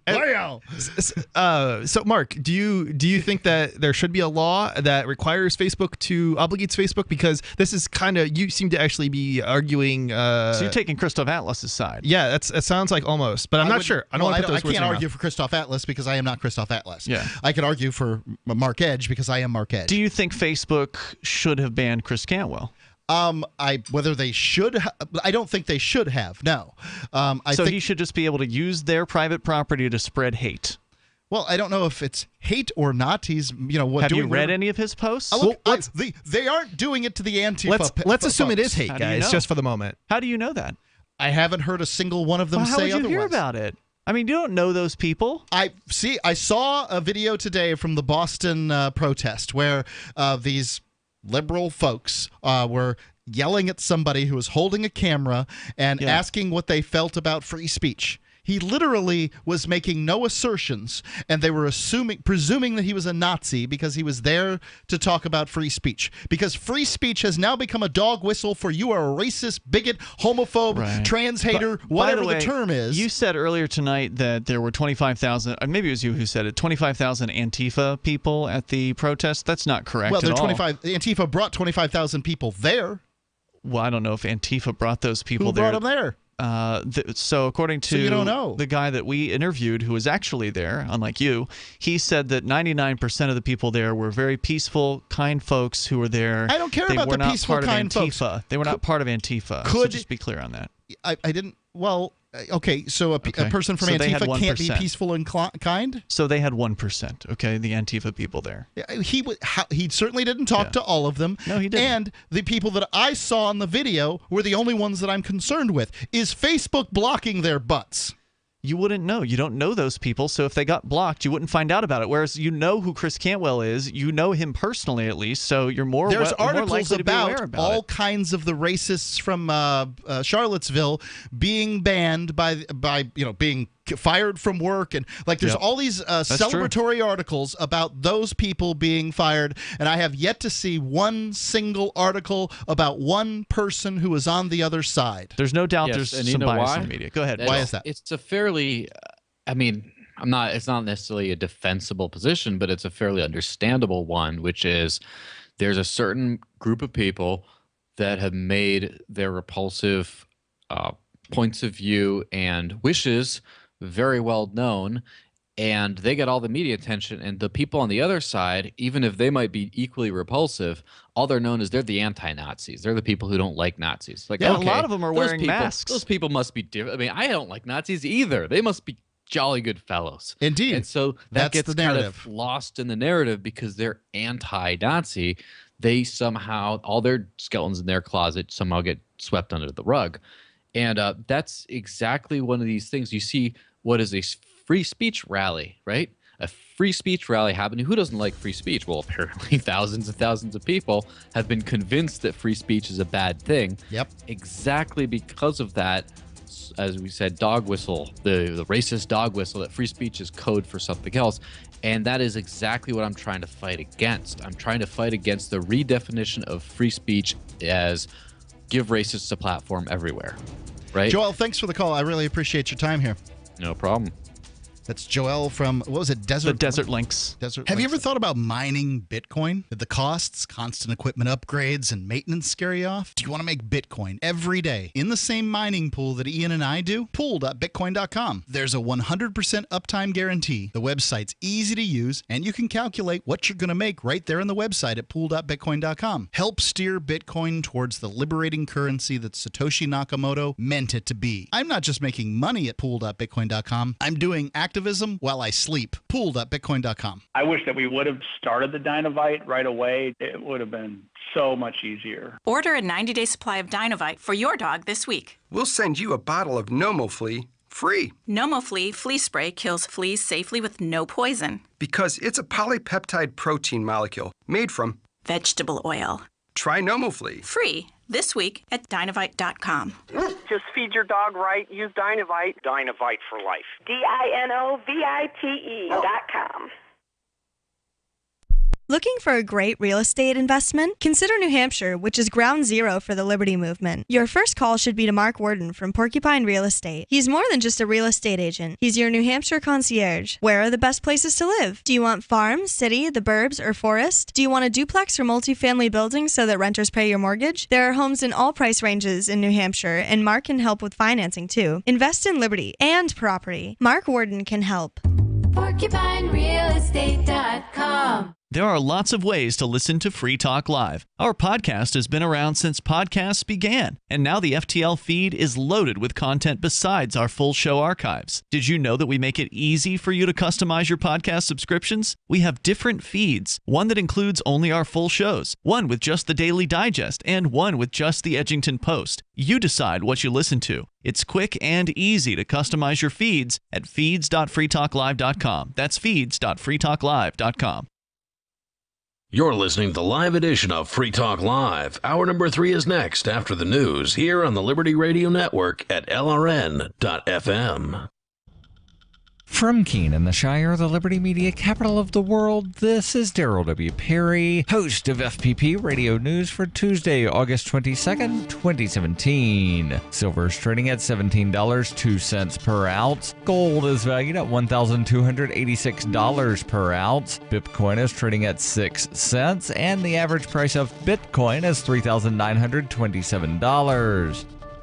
Antiwar.com reports while President Trump is trying to sort out exactly how to word his executive order, his plan is clearly to expand the detention center at Guantanamo Bay and start throwing more detainees into the facility. The Pentagon is planning ahead on picking up spending at the site. The Pentagon envisions some $500 million in new spending, with roughly half set aside for a 5-bed hospital, leading to criticism that the plan cost $50 million per bed. Pentagon officials, however, warn that the old hospital is in serious risk of flat-out collapsing. On top of that, the Pentagon wants to spend $124 million to build new barracks for prison troops and another $100 million on a migrant tent city, which would come with housing for another 5,000 U.S. ground troops. The facilities at Guantanamo were described as falling apart years ago, though President Obama's pretense of eventually closing the detention center outright had them holding off on upgrades. With Trump eager to fill up the location, they are facing significant construction costs.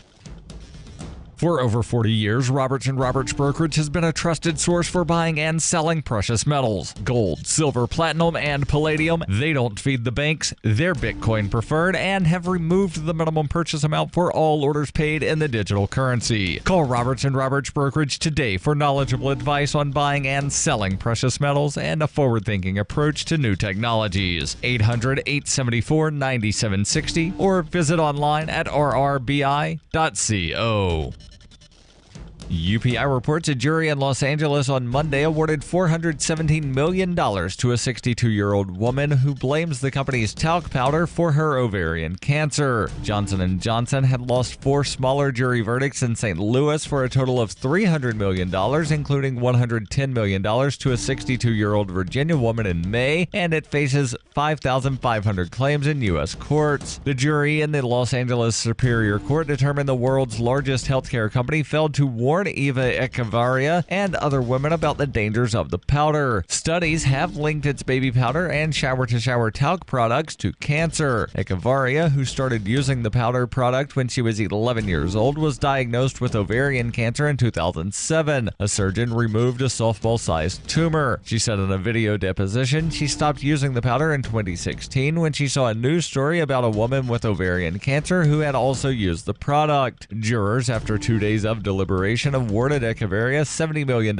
in compensatory damages and $347 million in punitive damages. Spokeswoman Carol Goodrich said, "The company is appealing the verdict as well as the 4 previous ones. We are guided by science, which supports the safety of Johnson's baby powder," adding, "We are preparing for additional trials in the U.S. and we will continue to defend the safety of Johnson's baby powder." In June, the company was successful in halting a trial in St. Louis after the U.S. Supreme Court made it more difficult for out-of-state plaintiffs to join lawsuits in state courts that support their claims. Mark Robinson, a lawyer for Eva Echevarria, said Johnson & Johnson needs to start warning women immediately about the risk of its baby powder. Robinson said Johnson & Johnson needs to see they not only have verdicts against them in St. Louis, they now have them in Los Angeles. There's a problem all over the country with women using talcum powder on a daily basis for 10, 20, 30, 40 years. The company's lawyers argued that various scientific studies as well as federal agencies, including the U.S. Food and Drug Administration, did not determine that talc products are carcinogenic. Talcum powder is made from talc, a mineral mainly containing magnesium, silicon, and oxygen. As a powder, it absorbs moisture well and helps cut down on friction. Talcum powder was used in the 19th century to soothe skin irritation from medicated plasters, and according to the company website, Johnson's baby powder debuted in 1893. At one time, the product was advertised with the jingle, "A sprinkle a day helps keep the odor away." Monday's verdict is the 3rd largest jury award in the United States in 2017, according to data compiled by Bloomberg. ZeniMax Media Incorporated was awarded $500 million for its claim that Oculus, the virtual reality headset maker acquired by Facebook, used stolen coding. This has been FPP Radio News, online at fppradio.com. Researchers at Princeton University's Department of Sociology have made a major leap in our understanding of social interaction. We conducted trials in 90 supermarkets across the country and found that essentially 100% of people disapproved of having a stranger hit them across the face and then expose their genitalia right in the middle of the supermarket, which we found very interesting. Researchers observed similar reactions when the subject hurled shopping carts toward unsuspecting shoppers, stood in the deli section rubbing cold cuts against his chest, or got right near cashier's ears and began loudly singing Yankee Doodle. In this particular trial, we had our subject, Kevin, take off his shirt, tape a banana to his forehead, and charge at various shoppers like he was a rhino. Within 20 minutes, store owners called the police and he was arrested, allowing us to come to the conclusion that this type of behavior is still considered at least somewhat taboo. This is the Onion News Network.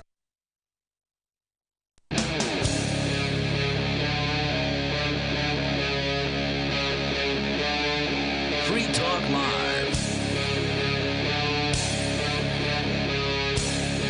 It is Free Talk Live. We're kicking off the 3rd hour this evening.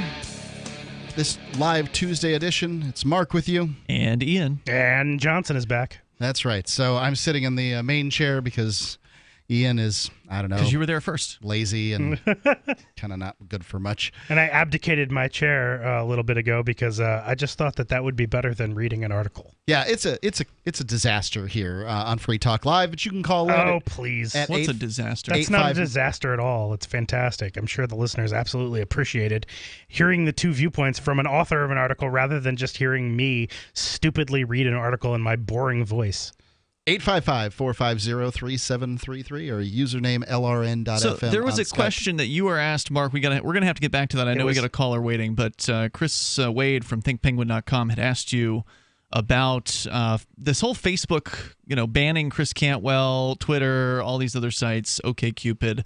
And the exact question, I don't recall exactly what it was. Do you recall what the exact question was? I believe he asked me if there should be a law compelling Facebook to force people to, allow people to say whatever it is that they want to say. And right? you didn't answer that question. Yeah, I mean, clearly, I don't believe that Facebook should be compelled by law. I do, however, believe that Facebook is. Well, then what would compel them? Certainly not advertising dollars. They should be compelled by their belief in free speech. But they don't have that belief. Apparently not. And I think people should know that. Right, and that's sure. Well, here, now you know. In case you didn't know, you can't say whatever you want on Facebook. I mean, Chris Cantwell had been banned multiple times from that. I mean, temp ban, like 30-day spanking kind of bans. But now they've, I think, full-on permanent banned him. Right, and you can go on Facebook and you can say that free speech is a dog whistle for racism. Mm-hmm. You can go on and you can have the opinion that but I can't post boobies. A 225-year-old statue of Christopher Columbus should be beaten to the ground with sledgehammers. Yep. But you can't say Jews are liberal and whatever he was saying about black people that was reprehensible also. Well, I bet you could say that, actually, and get away with it. It's just that Chris Cantwell didn't get away with it because he became so high profile that there were so many upset people who reported his profile to Facebook that Facebook said, well, we're better off, as far as public perception is concerned, we're better off disconnecting this guy's account at this time. Yeah, and I'm sure that's what they decided to do. So, my opinion is, let's just get rid of Facebook. I mean, it's not making our lives any better. I'd love that. There's a lot of stuff here to be, kind of taking a question here because, Facebook has these, they're lobbying government and interacting with government in ways, and they're a public corporation, right? So they are, in a way, partly government, right? They're a large government, they're a large enough corporation where they've got influence over government. They are influenced by government, and they're. Isn't he going to run for president? Zuckerberg possibly, I guess they talk about it. They get the Zuckerberg Chan Foundation, whatever that is.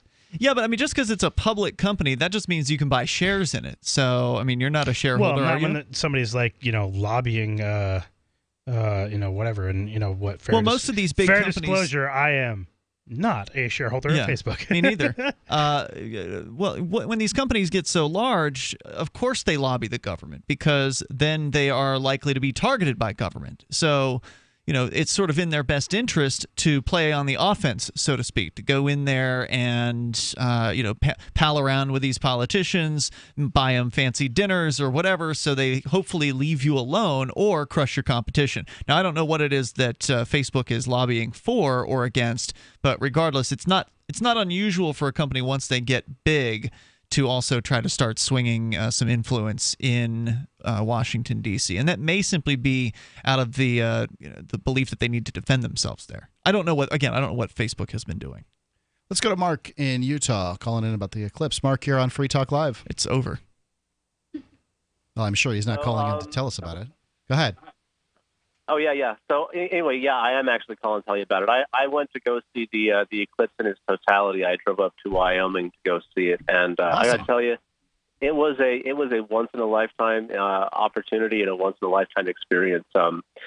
Like people who haven't seen a total eclipse in its totality, like really don't know what they're missing out on. Like all of the reports and stuff like that, they just don't really do it justice to actually be It's in a there. black circle over a white circle. I mean, what's so exciting about it? It's definitely God, once in a lifetime. No, it's definitely once in a lifetime opportunity, like the total eclipse that was in Connecticut when I was a kid, and this one that I could have driven down to, and the one that's coming again in northern New Hampshire in 2024. I don't think I've ever seen a total eclipse. I did, and great.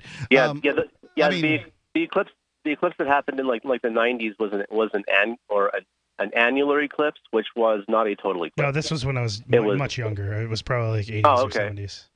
And 80s, late 70s. Yeah, well, we could probably trace back history and find out where the total eclipses were. Nonetheless, I think it would be very exciting to have seen this. I would have liked to have been in, one of the along the path. I hear Carbondale was the end-all, be-all spot to be, but they had a cloud that sort of moved across the sun for part of the 2.5 minutes that the sun was completely obscured. And I'm sure that many of the people there felt like they were living in a powder keg and giving off sparks. But oh man, I was going to make a reference. Nice job. I really need it tonight. Yeah. Nonetheless, the cloud did move across, and it was a big party. Go ahead. What was your experience like, Mark? Oh yeah, well, it was just it was right before the total eclipse happened. I mean, even with like the tiniest little sliver of the sun visible, it still felt like daylight. And then about 10 minutes before the total eclipse, it like turned into twilight, where everything was kind of orange and purple. Yeah. And then when the moon finally passed over, it was a really eerie experience because the sky was still lit up like it was daytime, but everything on the ground was like dark, like it was night. Oh, that's really weird. Where were you that you saw it? I was in Riverton, Wyoming, which is middle of nowhere. Yeah. So middle of nowhere, but was it woodsy or plains or? It's Wyoming. It's all flat and sagebrush. Okay, so the sagebrush flat. Okay, maybe not as much then. When I was a kid, there was trees and woods around when I saw the total eclipse, and it was the thing that was very eerie and interesting to me was the all the birds suddenly went silent, and I heard crickets in my house. Gradually, crickets started. Yeah, and it was such a bizarre thing to hear that happen so quickly, and then so quickly after to change back. Well, when I went outside, we had a 60% eclipse here in New Hampshire, and I viewed it from Swansea, New Hampshire. But I didn't feel like it was dark. It felt like here it was only 60% occlusion. Yeah. Right, so. But it just felt like a sunshiny day. No, the crickets had a feeling about it, but I didn't notice a difference. I did notice, like looking out. I was outside when it happened. And did the moon hit your eye like a big pizza pie? No. But I did notice that there was less light. So like it did look like day, but it wasn't as bright of a day as it normally would be. It was like maybe about half as bright as it normally would be. And that's interesting what you're saying, because like just looking at the thing through those glasses, like, oh yeah, there's something over the sun. But what you're saying is what was interesting was what actually happened around you, not so much the looking at the eclipse. Yeah, it was. Well, I mean, even like really up until the moon totally covered the sun, like even like just seconds before the moon covered the sun, it still felt like daylight. It still had the daylight feel on the ground. And then as soon as the moon passed over, everything on the ground just went dark, but the sky was still lit up. I feel like I've got to see this one the next go around because I knew it was coming and I just didn't feel like it was important enough to put my life on hold to go see it. And there's one in 2024 that's going to be actually going across you guys' way. That's what it's going to be a lot closer. It's going to be up in the North Country here in New Hampshire. Very North Country. Speaking of the animals, Riley Blake, who's the guy who edits the Free Talk Live Digest, he said that roosters started crowing. Those awful things. Hey, thanks for the report, dude. Yeah. Ladies and gentlemen, if you have a rooster, do everybody a favor and kill that thing. The number is 855-450-3733. It's 855-450-FREE here on Free Talk Live. The username on Skype is LRN.FM. Not a fan of roosters. God, we had some at our house. Just noise all the time. Can't shut up. Free Talk Live. Warning, if you've recently declared bankruptcy, you're going to want to cover your ears. Because there's an alternative to bankruptcy, and it could be better than you'd ever think possible. But if you've already declared bankruptcy and have missed this opportunity, you'll want to cover your ears now. Here it is. Right now, the company that has resolved more credit card debt than anyone in the U.S. may be able to settle your debt too. You could resolve your debt with one low monthly program payment. If you call right now and qualify, Freedom Debt Relief will show you how low your monthly program payment could be for free. Call now, 1-800-660-1581. That's 1-800-660-1581. If you're struggling with debt, this could be your answer. And the bigger your debt, the more money you could save. To find out for free how much of your hard-earned money Freedom Debt Relief could help you save, call now. 1-800-660-1581. 1-800-660-1581. 1-800-660-1581. You haven't experienced yogurt until you've tried a Mossy, embodying health and flavor in a true whole milk, green-fed dairy beverage. Every sip pays homage to our old world cows and the ancient culturing methods their milk benefits from. With over 30 probiotics, a Mossy's undeniably nutritious, refined, cultured sensation bolsters your health and awakens your passion for dairy. A Mossy's so good, and you need to try it. Contact your Youngevity distributor or call 877-878-4203 or go to gcnteam.com. Kiss your credit card debt goodbye. I'm Pharmacist Keith. Dr. Wallach, the Dead Doctors Don't Lie guy, and myself want to show you how to achieve financial peace, creating an extra income that will last for years to come by joining Dr. Wallach's crusade, spreading his message of better health. To learn more, visit radio.recordedvideo.com. That's radio.recordedvideo.com, radio.recordedvideo.com, or call 866-257-3105 for a recorded message. There is no such thing as attention span, according to Jerry Seinfeld, who figures that people have an infinite attention span if you are entertaining them. Hey, he's kept us from channel surfing for several decades, and now he's making more millions as a Las Vegas headliner. With money and attention so scarce now, effective communication skills have never been more important, especially if you're looking for work. So choose every single word as though it was the last word the person you're speaking to will hear. Otherwise, it might be. Avoid redundancies such as added bonus, advance warning, end result, prior history, or personal belongings. And avoid cliches like the plague. Just kidding. For more tips, hit survivalspeech.com. I'm Holland Cook. DVD, books, music, instruments, periodicals, computers, software, electronics, photo, cell phones, office products, home and garden, bed and bath, furniture, kitchen, pet supplies, automotive, hardware, apparel, shoes, jewelry, grocery, healthcare, sports and outdoors, toys, games, used, and more. It's a department store at your fingertips. Shop.freetalklive.com. Get all your shopping done, get a great deal, and a portion of your purchase goes to benefit Free Talk Live when you enter Amazon via shop.freetalklive.com. Are you tired of governments murdering people around the world? Stop using their money. There is an alternative. Bitcoin is a stateless, free market, non-political currency. Bitcoin cannot be inflated or controlled by any government. By using their money, you are helping the state. Stop doing it. You have an incredible alternative available now. Learn it, use it, spread it. Get started with Bitcoin at bitcoin.com. That's bitcoin.com. If you enjoy LRN.FM, please contribute to your favorite shows via their websites and become an amplifier at amp.lrn.fm. That's amp.lrn.fm.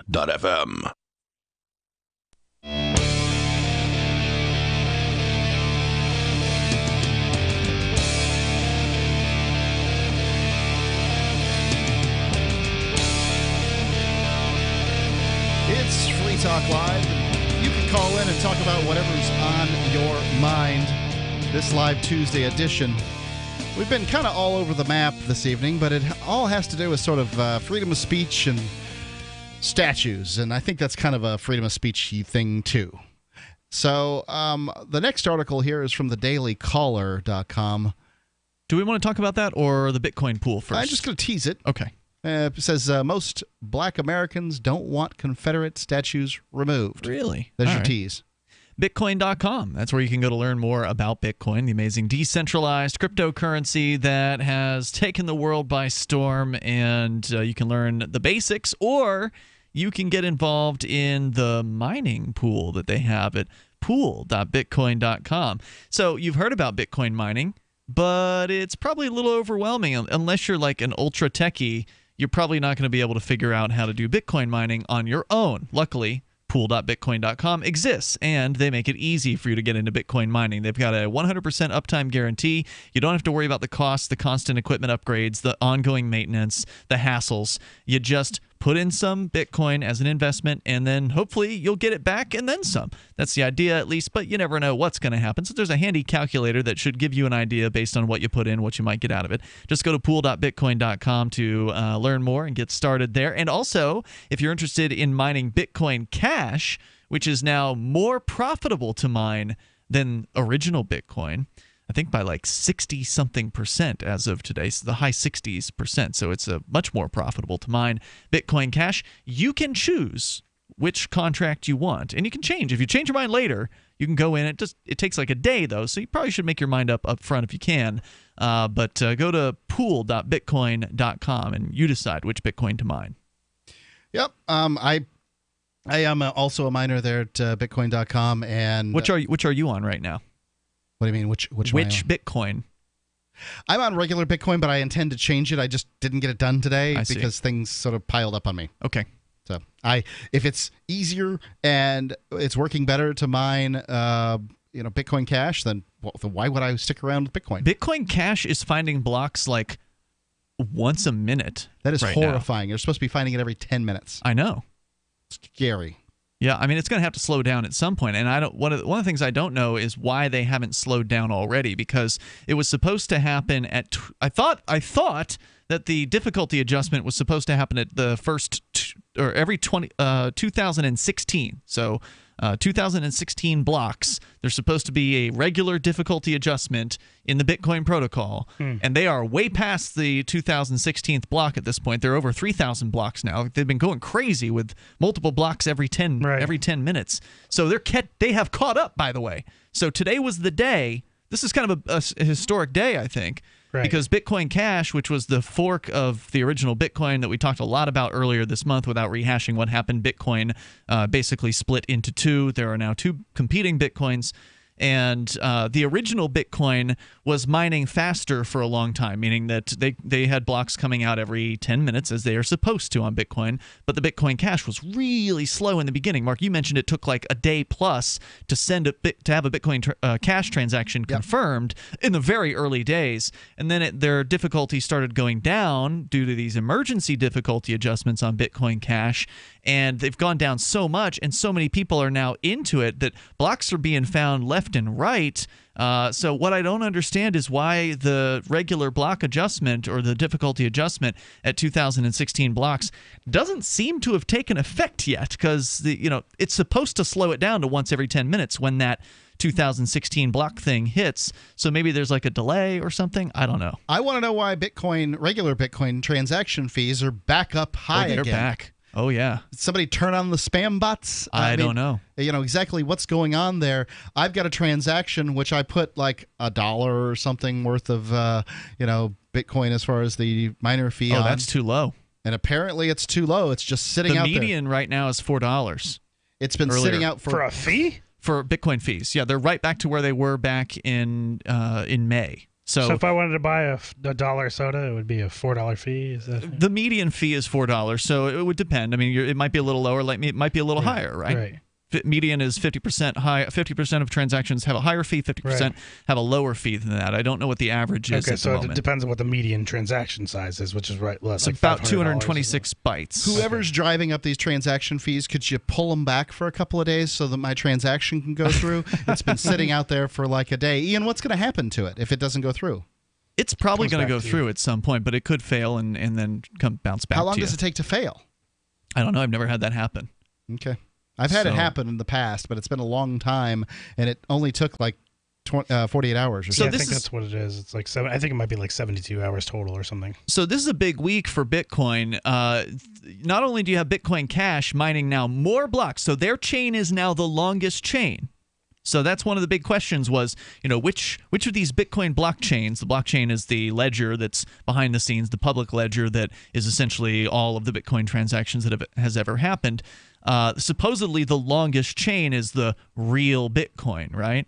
That's what I've heard. And now Bitcoin Cash has a longer chain as far as blocks are concerned than the original Bitcoin. Today, for the first time, that's when that That's when that transition was made. So that's a big thing for Bitcoin Cash. The Bitcoin Cash price has been doing very well recently, but it still doesn't have any real market availability. You can't go and spend Bitcoin Cash in any meaningful, retail. That could change location. very, very rapidly. Yeah, It could all they change. need is some smart person to put together a point of sale software. I don't know how it's done.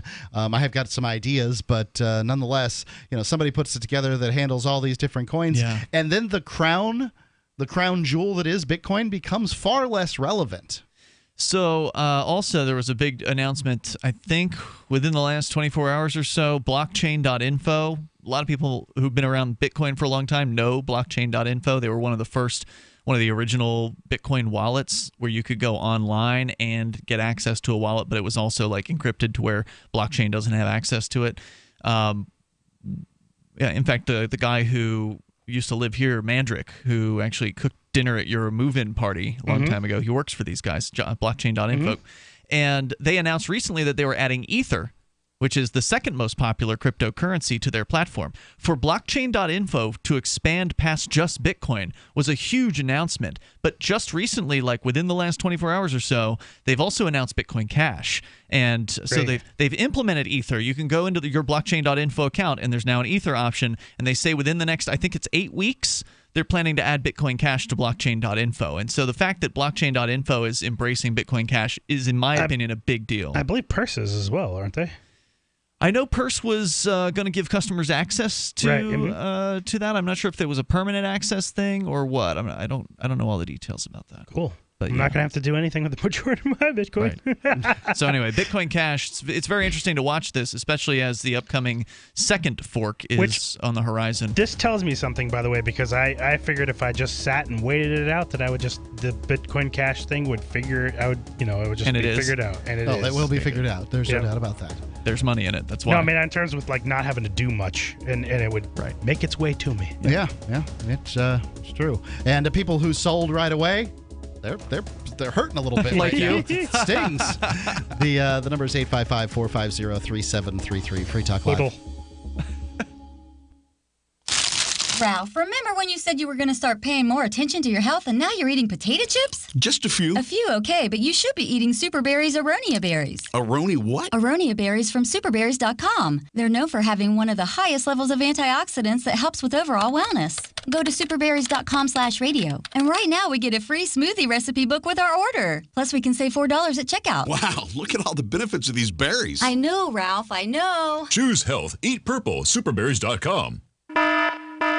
If there's a toxic chemical, biological, gas, smoke emergency while traveling at home or on your job, are you protected? Are you prepared? There are over 400,000 fires in the USA every year. Up to 85% of all deaths in a fire are due to smoke inhalation. 3 minutes without air, and we as humans will die. Be prepared and escape safely with our Safe Escape Smoke Hoods, giving you up to 60 minutes of breathable air protection. Order yours online at ase-safety.com. That's ase-safety.com. And get up to 40% off plus free shipping. Free Talk Live. When you speak of the federal government, I can tell you a few things about it because I survived 34 years of it before I retired 2 years ago. Ew, and sorry to hear about that. my sanity. Congratulations. Who did you work for? I worked for the Department of Defense. It's a criminal enterprise from top to bottom. There was unethical behavior going on there. There were people doing criminal things. I mean, outright larceny, graft. I could just go on. Yeah, and that's just your bureaucracy. It's the same way everywhere else in every other government department. And I tell you, this is a microcosm. If it's that way where I was, you know the entire federal government's that way from the very top to the very bottom.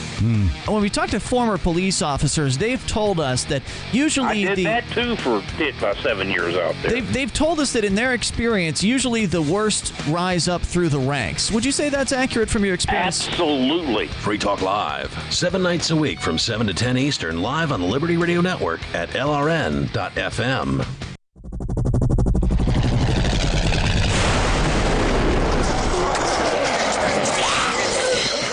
In Survivor Max 2, School Bites, Max must scavenge through a wasteland swarming with the undead. Desperate to find the medicine he needs, he discovers a community of survivors at his former school. Has he finally found the safe haven he's been looking for, or will he discover that school bites?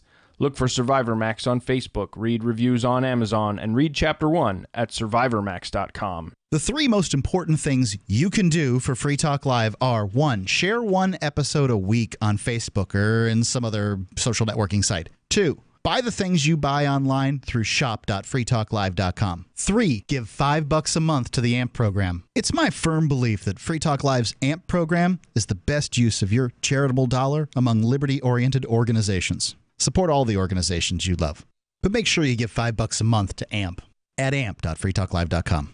Is spreading the message of liberty, cryptocurrency, and peace around the globe worth $2 per month to you? As you may already know, in addition to our internet feed, LRN.FM broadcasts on free-to-air satellite across North and Central America, as well as Sub-Saharan Africa. And we've been available on satellite for free 24/7 since 2010.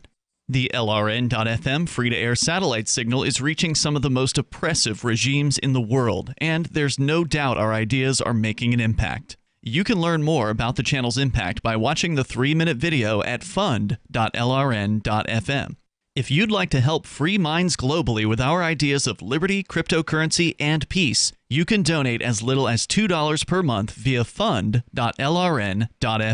You can help us continue and expand our satellite broadcast to multiple continents. Visit fund.lrn.fm today, and thank you for your help. Don't forget to share the link on social media. That's fund.lrn.fm. You can put the Liberty Radio Network on the air in your area. Visit broadcast.lrn.fm to learn how. Broadcast.lrn.fm.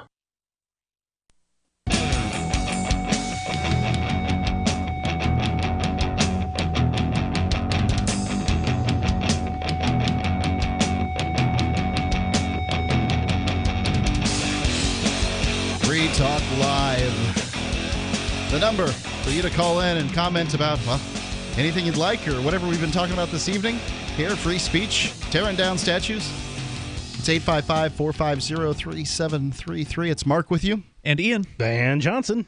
855-450 free as in freedom here on this live Tuesday edition. Let's go right to the phones because God knows it wouldn't be Free Talk Live without Scott the Bigot. Scott, you're on Free Talk Live.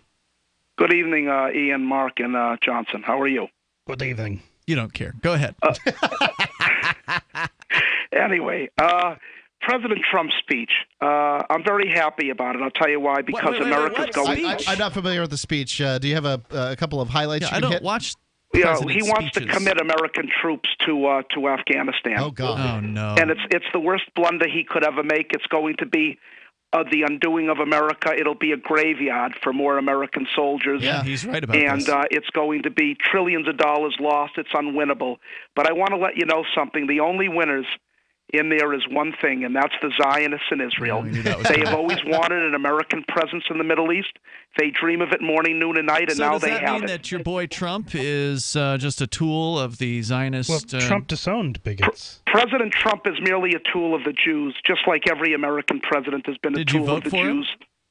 What's that? Did you vote for him? I didn't vote for anyone because it's an insult to my intelligence to vote. All of these politicians... You're absolutely right.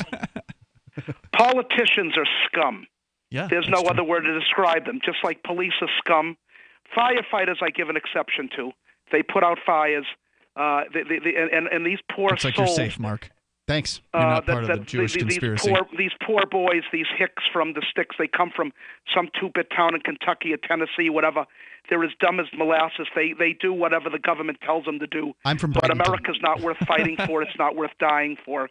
It's a miserable, rotten, corrupt country that is run by the Jews. Why meaning stay? we have Why stick it out? I mean, yeah, isn't there some I don't know, white paradise you could go to? You'd be a little happier.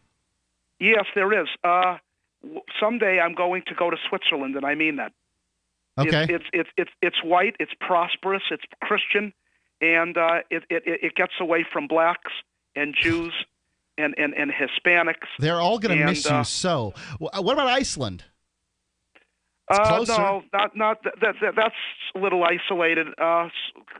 Switzerland is centrally located in the heart of Europe. When you say a little isolated, what is your concern about isolation? It's not like you're running around talking to a bunch of people during the day. He's living in his mom's house. No, you don't know that. Oh, you did don't you know move that out? All. You just think that I sit in the cellar calling up talk shows. No, you're in the upstairs. You You're do in a your lot of bedroom. calling of talk shows. We've got you all over the country. You intrigue me. Indulge me, gentlemen. Where have I called?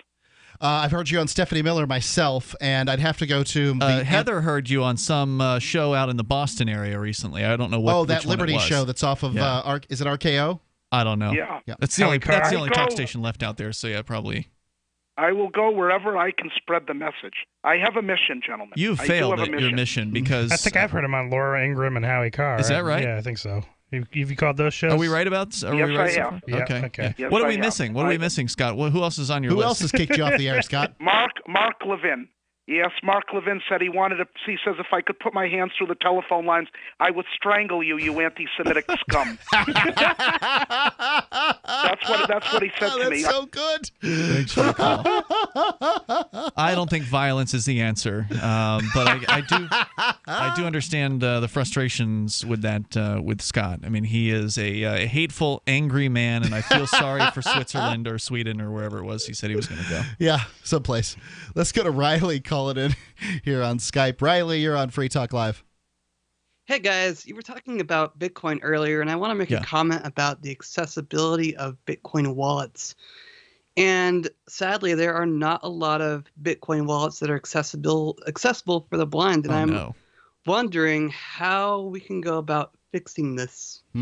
So what is it? So when you're blind, obviously there What are do apps do for blind people? There How are does that work? features that some apps have, like you were talking about here, accessibility. Now, aren't there like generic accessibility features in a phone that can try to help overcome that? Web clients? Most phones, yes. With iPhone and Android particularly, yes. But when it comes to accessing certain elements of the wallet, it gets really tough, especially when it comes to the Jax wallet, which is your sponsor. It's hard for me to create a wallet and go through the entering my passphrase after I get a passphrase to get into the wallet to make sure it's working. That's one of the difficulties. Going from wallet to wallet is a difficulty in the Jax wallet as well. And that's just one of the wallets I've looked at. Yeah, I think this is an interesting question. Are there any communities out there where one could get a recommendation as far as what's the best wallet if you're a blind person? Because there are probably, there's probably a couple dozen wallets out there. Maybe somebody has thought about this, thought, what about people who can't see? Maybe we could build something in here. Yeah, it's got to be very difficult. I mean, you're talking about all these different coins and tokens that are out there, virtual coins, virtual tokens that are out there. And, I mean, I can't even imagine the challenges you face on this, Riley. Yeah, I mean, I can buy and sell Bitcoin with Coinbase, but that's about it. And I can't move my Bitcoin from Coinbase to a private wallet. What So if you... It gets really complicated. Yeah, it's bad to keep your coins and tokens on a any sort of third-party platform, and Coinbase is certainly one of those. When you say third-party, you mean a platform in which the party that is not you holds the keys to your wallet. Meaning they have custody of your keys, not you. Let me ask you this though: there are sites like Poloniex. What about blockchain.info? That'll trade a whole bunch of other stuff. Blockchain.info has that's got a pretty website, easy to use, right? Because blockchain.info it's not custodial.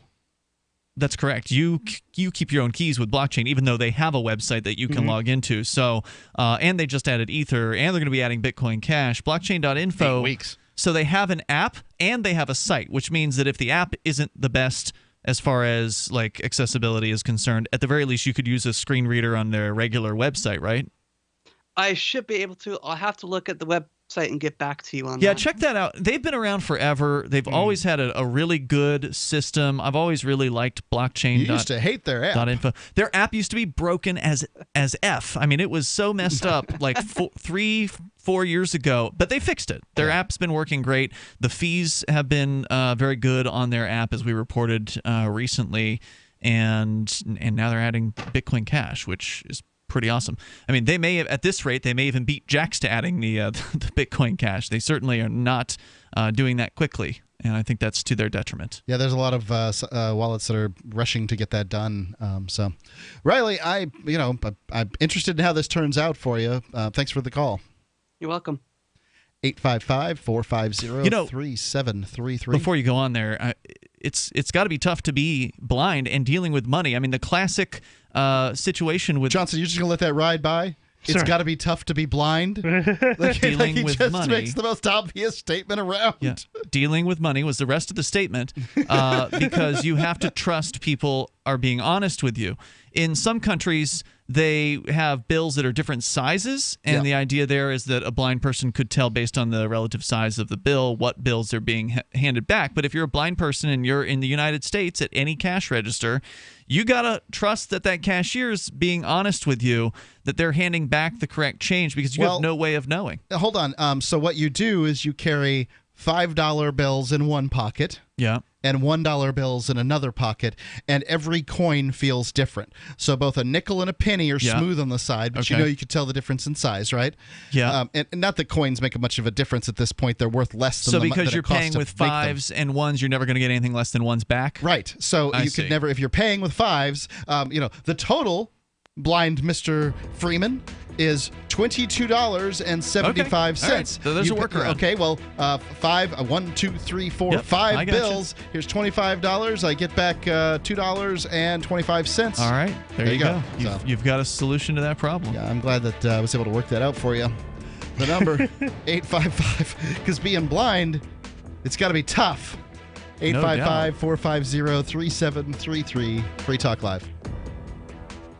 If you're a sleep apnea sufferer who's on the go, go to your phone. Because if you give us a call right now, you'll be able to try the world's first portable mini CPAP device absolutely risk-free for 10 restful nights. It's the Transcend Mini CPAP, an engineering marvel that's as small as a soda can and weighs less than a pound. Its unique design is so small and so light, you can fit it in your briefcase or purse to use anywhere you go. No more dragging around a big, bulky CPAP. Even better, now you can try Transcend absolutely risk-free for 10 restful nights by calling minicpap.com, 1-800-768-3138. Transcend is FAA compliant too, so you can even sleep comfortably while flying. You can also add a battery pack that's as tiny as a deck of cards. So now you can enjoy the freedom to sleep comfortably anywhere. But don't wait. To receive your 10-night in-home trial, call minicpap.com now, 1-800-768-3138. That's 1-800-768-3138. Have you checked your Google search results lately? Search results are usually the first impression that people form of you or your business. So make sure that they create a positive impression with ReputationDefender.com. What the internet says about you can have a big impact on your life and your livelihood, even if it's not true. Fortunately, you can now control how you look online and in online search results with ReputationDefender.com. Call 800-831-0771 now. That's 800-831-0771 for your free reputation analysis. If you have negative material from an ex-employee, upset patient, or former client, newspaper article, legal issue, social media, or other source showing up in your search results, you can combat it with ReputationDefender.com. Our dedicated experts in patented technology can help make your online search results look their best. Call 800-831-0771 to learn more. 800-831-0771. That's 800-831-0771. Or visit ReputationDefender.com.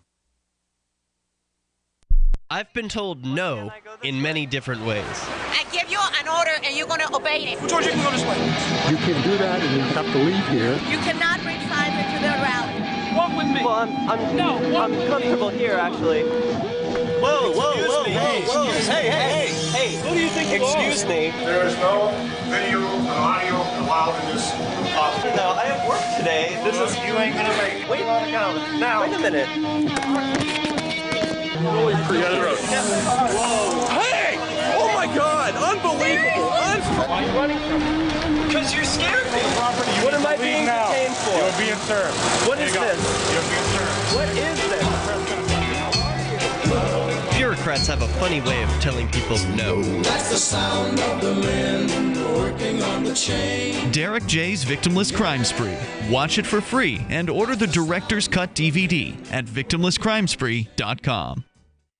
Did you know you can watch Free Talk Live during our live shows 7 days a week from 7 to 10 p.m. Eastern via our studio cams at cam.freetalklive.com? Plus, you can chat with other listeners while you watch, all totally free. Now that our live video stream is hosted by YouTube, our video archives will be online even faster. So be sure to subscribe to our YouTube channel. Listen, watch, and chat all free at cam.freetalklive.com. That's cam.freetalklive.com. I love My Magic Mud. I drink a lot of coffee. I had stains on my teeth. Then I found My Magic Mud, and I was told it would remove stains. So I paid attention when I brushed the first time. My Magic Mud is black tooth powder, and the difference it made in my teeth in one application was noticeable. With 4, my teeth were as white as you normal folks out there. Please go to mymagicmud.com and buy a jar. There's 150 applications for $25. You can use Bitcoin, mymagicmud.com.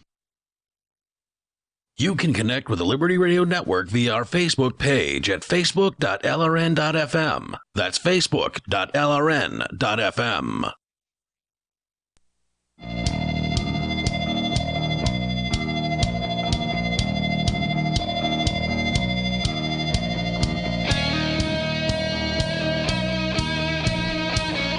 Free Talk Live. It's the final segment of the Tuesday edition of Free Talk Live. We're all mixed up here. It's Mark with you. And Ian. And Johnson. We might be able to squeeze you in here in the final segment. The number, sure we can. Yeah, I'll give you the number. The number is 855-450-3733. It's 855-450-FREE. Love to get back into this article. If you were on the line right now, we'd go to you first. It's true, but because you're not, we're going to Sarah. So therefore, in New Mexico. Here Sarah, you're is. on Free Talk Live. Yes, I finally, concluded that, traffic and pedestrian fatalities are great disaster. The what? Instead of it's like a natural disaster. You know how other places they got tornadoes, earthquakes, flooding, volcanoes, tsunamis. So you don't have any of those things in Albuquerque? I'm sorry. I'm just imagining. All those movies, like they have the natural disaster, like Twister? Yeah, like Twister, and what was that? The 2000 or something. 2012, and then there was like another one. There was like The Day the Earth Stood Still? Yeah. I haven't seen most of these, but I know they exist. Yeah, like all these movies, all the disasters. I'm just imagining the movie trailer for this, like someone's staring at a red light and it changes. A person takes a step into a crosswalk. Like just the movie trailer for this disaster movie. And then they get run over twice. The traffic. Well, you know what? That's it. You know what? Over here, we have drunk drivers. Yeah, and we don't have those anywhere else, just Albuquerque. In a world with drunk drivers. No, but I mean, to the extent, that's what we got instead. That's what I'm coming to the conclusion. So I'm making peace kind of with myself is that I have to accept this as part of like a tornado. Like there we you have go. a little bit of fire. Yeah, that's true. I mean, you know what? Although, unlike a tornado, I mean, you can see the cars coming and you kind of know where they are. The tornado were crossing the sidewalks with reckless abandon. The voice guy is available on Fiverr. Oh, yeah. Daryl, the guy from Honest Movie Trailers and Honest Video Game Trailers, that guy? Yeah. Daryl hired him to do some voice work awesome. on Fiverr. It's amazing. We got Zeus Legion. We don't even have Zeus is pretty great, yeah. Well, if you ask me, New Mexico, Albuquerque, we have very little natural disaster, really. Really? Like what? We had some water So shortages. we had some fires. Fires. Okay. We have during the summertime, and we get maybe a tornado. I heard like Heat real stroke. small. Locusts. Other than that, we have nothing. Exploding meth factories. So I'm talking about, natural. Oh, right. The Albuquerque police are kind of like their own disaster. Joe Arpaio. That's actually Phoenix. That's Phoenix. But the Albuquerque Police Department, I believe I'm right on They're this, notoriously bad. that they're being investigated by the feds at this point. Well, I think that's been happening, yeah, because of the murders on the part of the officers Yeah, they there. just beat people to- so what you're saying is, to Sarah, sleep. you're kind of just resigning yourself to the fact that traffic fatalities are always going to be a thing. It's always going to exist. And so does that mean you're giving up your ongoing advocacy for road reform? Well, no, I'm going to make. So I'm gonna, keep calling this show and bringing this up because I'm getting somewhere. We're getting at least a bright light, LED light. That's progress. What's the bright light? They're putting in LED light, 20,000 lights, so that people could see Street better. lights. talking about the street lights. Yeah, now, so do you at have the nighttime- LED? Do you have the LED traffic lights? Because they have those too, you know. I don't know. I don't think we know how to do anything complicated here like true. that. She wouldn't know. Like that bad. They're as complicated as regular lights, Sarah. Well, I talked about the countdown green light, and I think we got 2 in Farmington, and I can't get anybody excited about it. So people here... People are getting excited about traffic lights? What'd you say, No, John? I mean, it counts down. Thanks for the call, Sarah. Thanks so much. Thanks for the call, Sarah. 855-457-3333. Wow, that's a hint. A quest for LED traffic lights. No, a world out of control. A man trying to do a radio program while you guys screw around. Somebody's got to. Johnson does a good job with it. DailyCaller.com. Most black Americans don't think Confederate statues should be removed because they are offensive. A Marist poll released on Thursday found 54% of African Americans, 44%. The way you read that, it sounded like they don't think that they should be removed because they're offensive. Right. Well, they shouldn't be removed They're because offensive, therefore leave them up. We like them. Maybe. 44% of African Americans believe the Confederate statues should stay in place, while 11% said they were unsure. The remaining 40% polled said that the statues should be removed. So you're only talking about majority. You said it was majority. That wasn't a majority. Most is what it said. That's not even most. Most black Americans don't want Confederate statues removed. So you have that's to including the unsure want it ones. removed. Okay, gotcha. In order to, all right, feel differently. Got it. I mean, it's not a huge margin or anything, but it's kind of interesting to note that turns out black people, just like we say here on Free Talk Live, have the same concerns as the rest of us, is just trying to pay bills and get things done and don't care about this crap. Well, it turns out they're not all the same. They have different opinions. Right. Oh, my gosh. Who'd have thought? Now, wait, does it break it down? I'm just curious. Does it break it down by area? Meaning, what about northern blacks versus southern blacks? It does not. I would have been curious to find that out. Yeah, that would be an interesting question. I wonder if more southern blacks would support keeping them, because some blacks did fight on the side of the Confederates, didn't they? I think so, but I think that it was mostly not any that are paid. alive today. I don't think. Taking the place of their owners, on the battleground. I can't imagine they were, real happy about that. There is a very detailed Marist poll here oh my goodness, a Marist poll? Yeah, that's what's called. That's it's the called company. Marist poll. Okay. Yeah.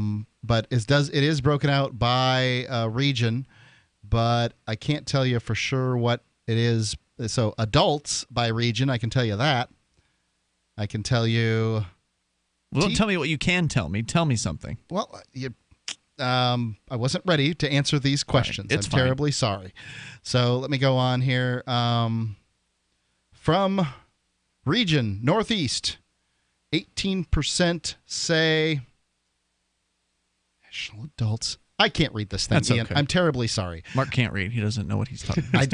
I didn't read the poll. I just read the article. All right, fair enough. And you can go to dailycaller.com. I will post it up at Free Talk Live's Facebook page, and you can click on the article. I've got some news. Mike Tang, the California chemist who got 56 days of hard labor for making Any relation to Pootie? Pootie Tang? No. What did Tammy on the running guy? Nor Tang. Maybe he's got a relation to the Tang orange drink, though. I don't know. For making his 8-year-old son walk home at about 8 p.m. in the dark, just lost his appeal. Tang had left his son outside a local grocery store as punishment for cutting corners on his homework. He told the boy he had to walk home. The child had walked the route many times before, and Dad said, quote, "I just wanted to reinforce that money is hard to earn, and that if he doesn't do a good job at school, he could end up sleeping with the homeless outside grocery stores," he told Reason.tv. Where was this that this occurred? California. Where in do we know? Did we find out where in California? California's Riverside County. I don't know where that is. Me neither. Probably on the side of a river. According to the story here, at like his so many counties. appeal, he asked the Superior Court in Riverside County and the Appellate Division to reverse his conviction, in part because California law criminalizes anyone who puts a child, quote, in a situation where his or her person or health may be endangered, unquote. I read this 2 weeks ago, man. On the air. You did? Yes. Well, I wasn't here for it. I don't think that's true. I think I think that. What's okay. the date Well, on the article? when I told you I had the story off the air, you didn't say you already read it on the air. What's the date on the article? August 18th. So a few days ago. Yeah, I don't know. I mean, it's almost verbatim for what I'm expecting. This is from freerangekids.com. Yeah, I get but Lenore Skenazy works for Reason.com, and I read it from the Reason Hit and Run blog, but I don't think it was only 4 days ago. Tang argued that any parent could be arrested if there was a crack in the sidewalk where the child could trip and fall. That is verbatim. Under this. Well, maybe I wasn't on the show that night because I don't remember hearing I suppose this the possibility exists. Do you want to hear how many Latinos don't want to have Confederate statues removed? Go for it. All right. Here. Latin Americans who participated overwhelmingly believe that Confederate monuments should stay in place. 65% said they should remain. 24% said they should come down. 11%, not sure. White people, apparently the white Americans, as they call them here, those numbers were exactly the same, basically, as the Latinos. 65% said they should stay. 25% said they should be taken down. And 8% were unsure. So there you go. I still say take them all down. Put them on private property. There you go. But all statues everywhere, right? If it's on public land, take it down. Just to tear up the top. What about the sod on the public land, too? Just a side note, Riverside is just south of San Bernardino and just east of Yorba Linda, which is it's a nice area. There's no reason why anybody should be worried about that. Free Press Publications is an independent, alternative media and publishing company founded in June 2009 with the mission of ensuring a free press for the freedom movement and is committed to spreading the message of peace, freedom, love, and liberty. FPP also gives new authors an avenue for publishing freedom-oriented material. FPP brings you daily news and commentary on the website fpp.cc, as well as a daily 5-minute newscast, FPP Radio News, and weekly news, views, and commentary in the FPP Freedom Minute and Peace, Love, Liberty Radio at fppradio.com, and the monthly newspaper FPP News at news.fpp.cc. Find FPP online at fpp.cc. That's fpp.cc, as in Creative Commons. Ross Ulbricht was convicted in early 2015 of running the infamous Silk Road Underground Market. The Silk Road was a gift to humanity and helped reduce the harms brought on by drug prohibition. For this good deed, Ross has been sentenced to life in prison with no possibility of parole. Now, an appeal is Ross's only chance, and he needs your support. Please visit freeross.org, where you can contribute via various methods, including Bitcoin. Visit freeross.org. That's freeross.org. For years, LRN.FM has had a listen line that you can call and listen to LRN.FM anytime. Now we're taking the idea to a new level with the LRN.FM audio on-demand line. You can call 641-793-9660 anytime and listen to LRN.FM's live feed, and you can listen to a bunch of our original shows on demand. Long-distance fees may apply. Just dial 641-793-9660 and choose from the menu. 641-793-9660. The latest episode of Declare Your Independence is next, after the news, here on the Liberty Radio Network, LRN.FM. From Keene in the Shire, the Liberty Media capital of the world, this is Darrell W. Perry, host of FPP Radio News for Tuesday, August 22nd, 2017. Silver is trading at $17.02 per ounce. Gold is valued at $1,286 per ounce. Bitcoin is trading at 6 cents, and the average price of Bitcoin is $3,927. Antiwar.com reports while President Trump is trying to sort out exactly how to word his executive order, his plan is clearly to expand the detention center at Guantanamo Bay and start throwing more detainees into the facility. The Pentagon is planning ahead on picking up spending at the site. The Pentagon envisions some $500 million in new spending, with roughly half set aside for a 5-bed hospital, leading to criticism that the plan cost $50 million per bed. Pentagon officials, however, warn that the old hospital is in serious risk of flat-out collapsing. On top of that, the Pentagon wants to spend $124 million to build new barracks for prison troops and another $100 million on a migrant tent city, which would come with housing for another 5,000 U.S. ground troops. The facilities at Guantanamo were described as falling apart years ago, though President Obama's pretense of eventually closing the detention center outright had them holding off on upgrades. With Trump eager to fill up the location, they are facing significant construction costs.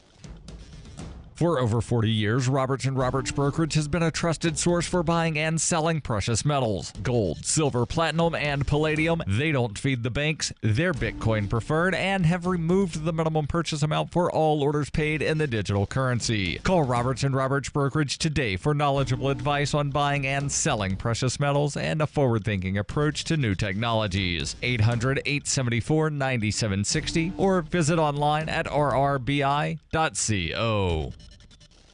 UPI reports a jury in Los Angeles on Monday awarded $417 million to a 62-year-old woman who blames the company's talc powder for her ovarian cancer. Johnson & Johnson had lost 4 smaller jury verdicts in St. Louis for a total of $300 million, including $110 million to a 62-year-old Virginia woman in May, and it faces 5,500 claims in U.S. courts. The jury in the Los Angeles Superior Court determined the world's largest healthcare company failed to warn Eva Echevarria and other women about the dangers of the powder. Studies have linked its baby powder and shower-to-shower talc products to cancer. Echevarria, who started using the powder product when she was 11 years old, was diagnosed with ovarian cancer in 2007. A surgeon removed a softball-sized tumor. She said in a video deposition she stopped using the powder in 2016 when she saw a news story about a woman with ovarian cancer who had also used the product. Jurors, after 2 days of deliberation, awarded Echevarria $70 million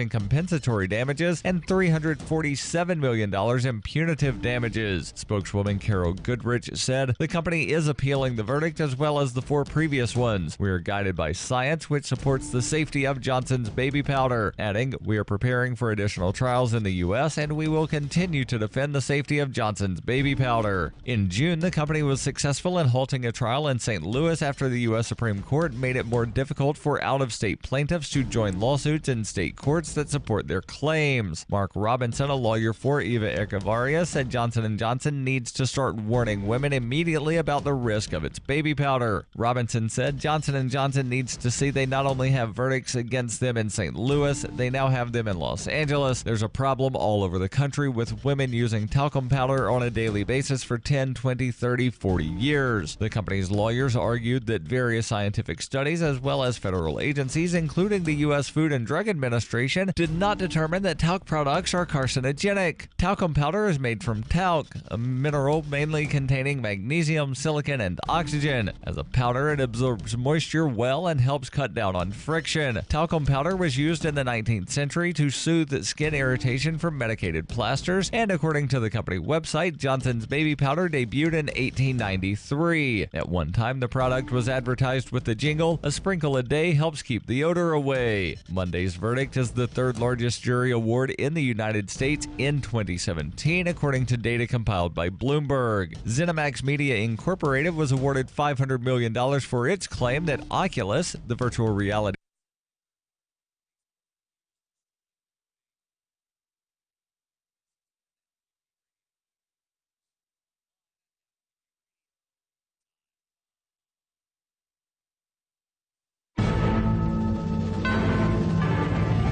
Hello.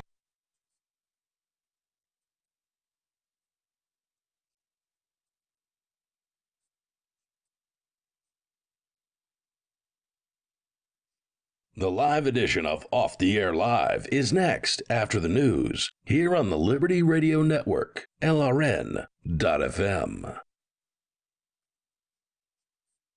In a move that puzzled patrons of the global fast food chain, McDonald's launched an extensive ad campaign this week entitled, "And Yet Is Not Beef Itself an Expression of Wanton Lust?" to air at prime time on several networks. The lengthy advertisement, which makes scant reference to any products or promotions, posits to viewers that perhaps beef is merely a symbolic expression of lust in its most wanton and depraved form. When we call for beef, what are we really asking for? Is it the caress of a gentle lover? or the blade of an executioner. The rage of steel on bone. It's time for Off the Air Live.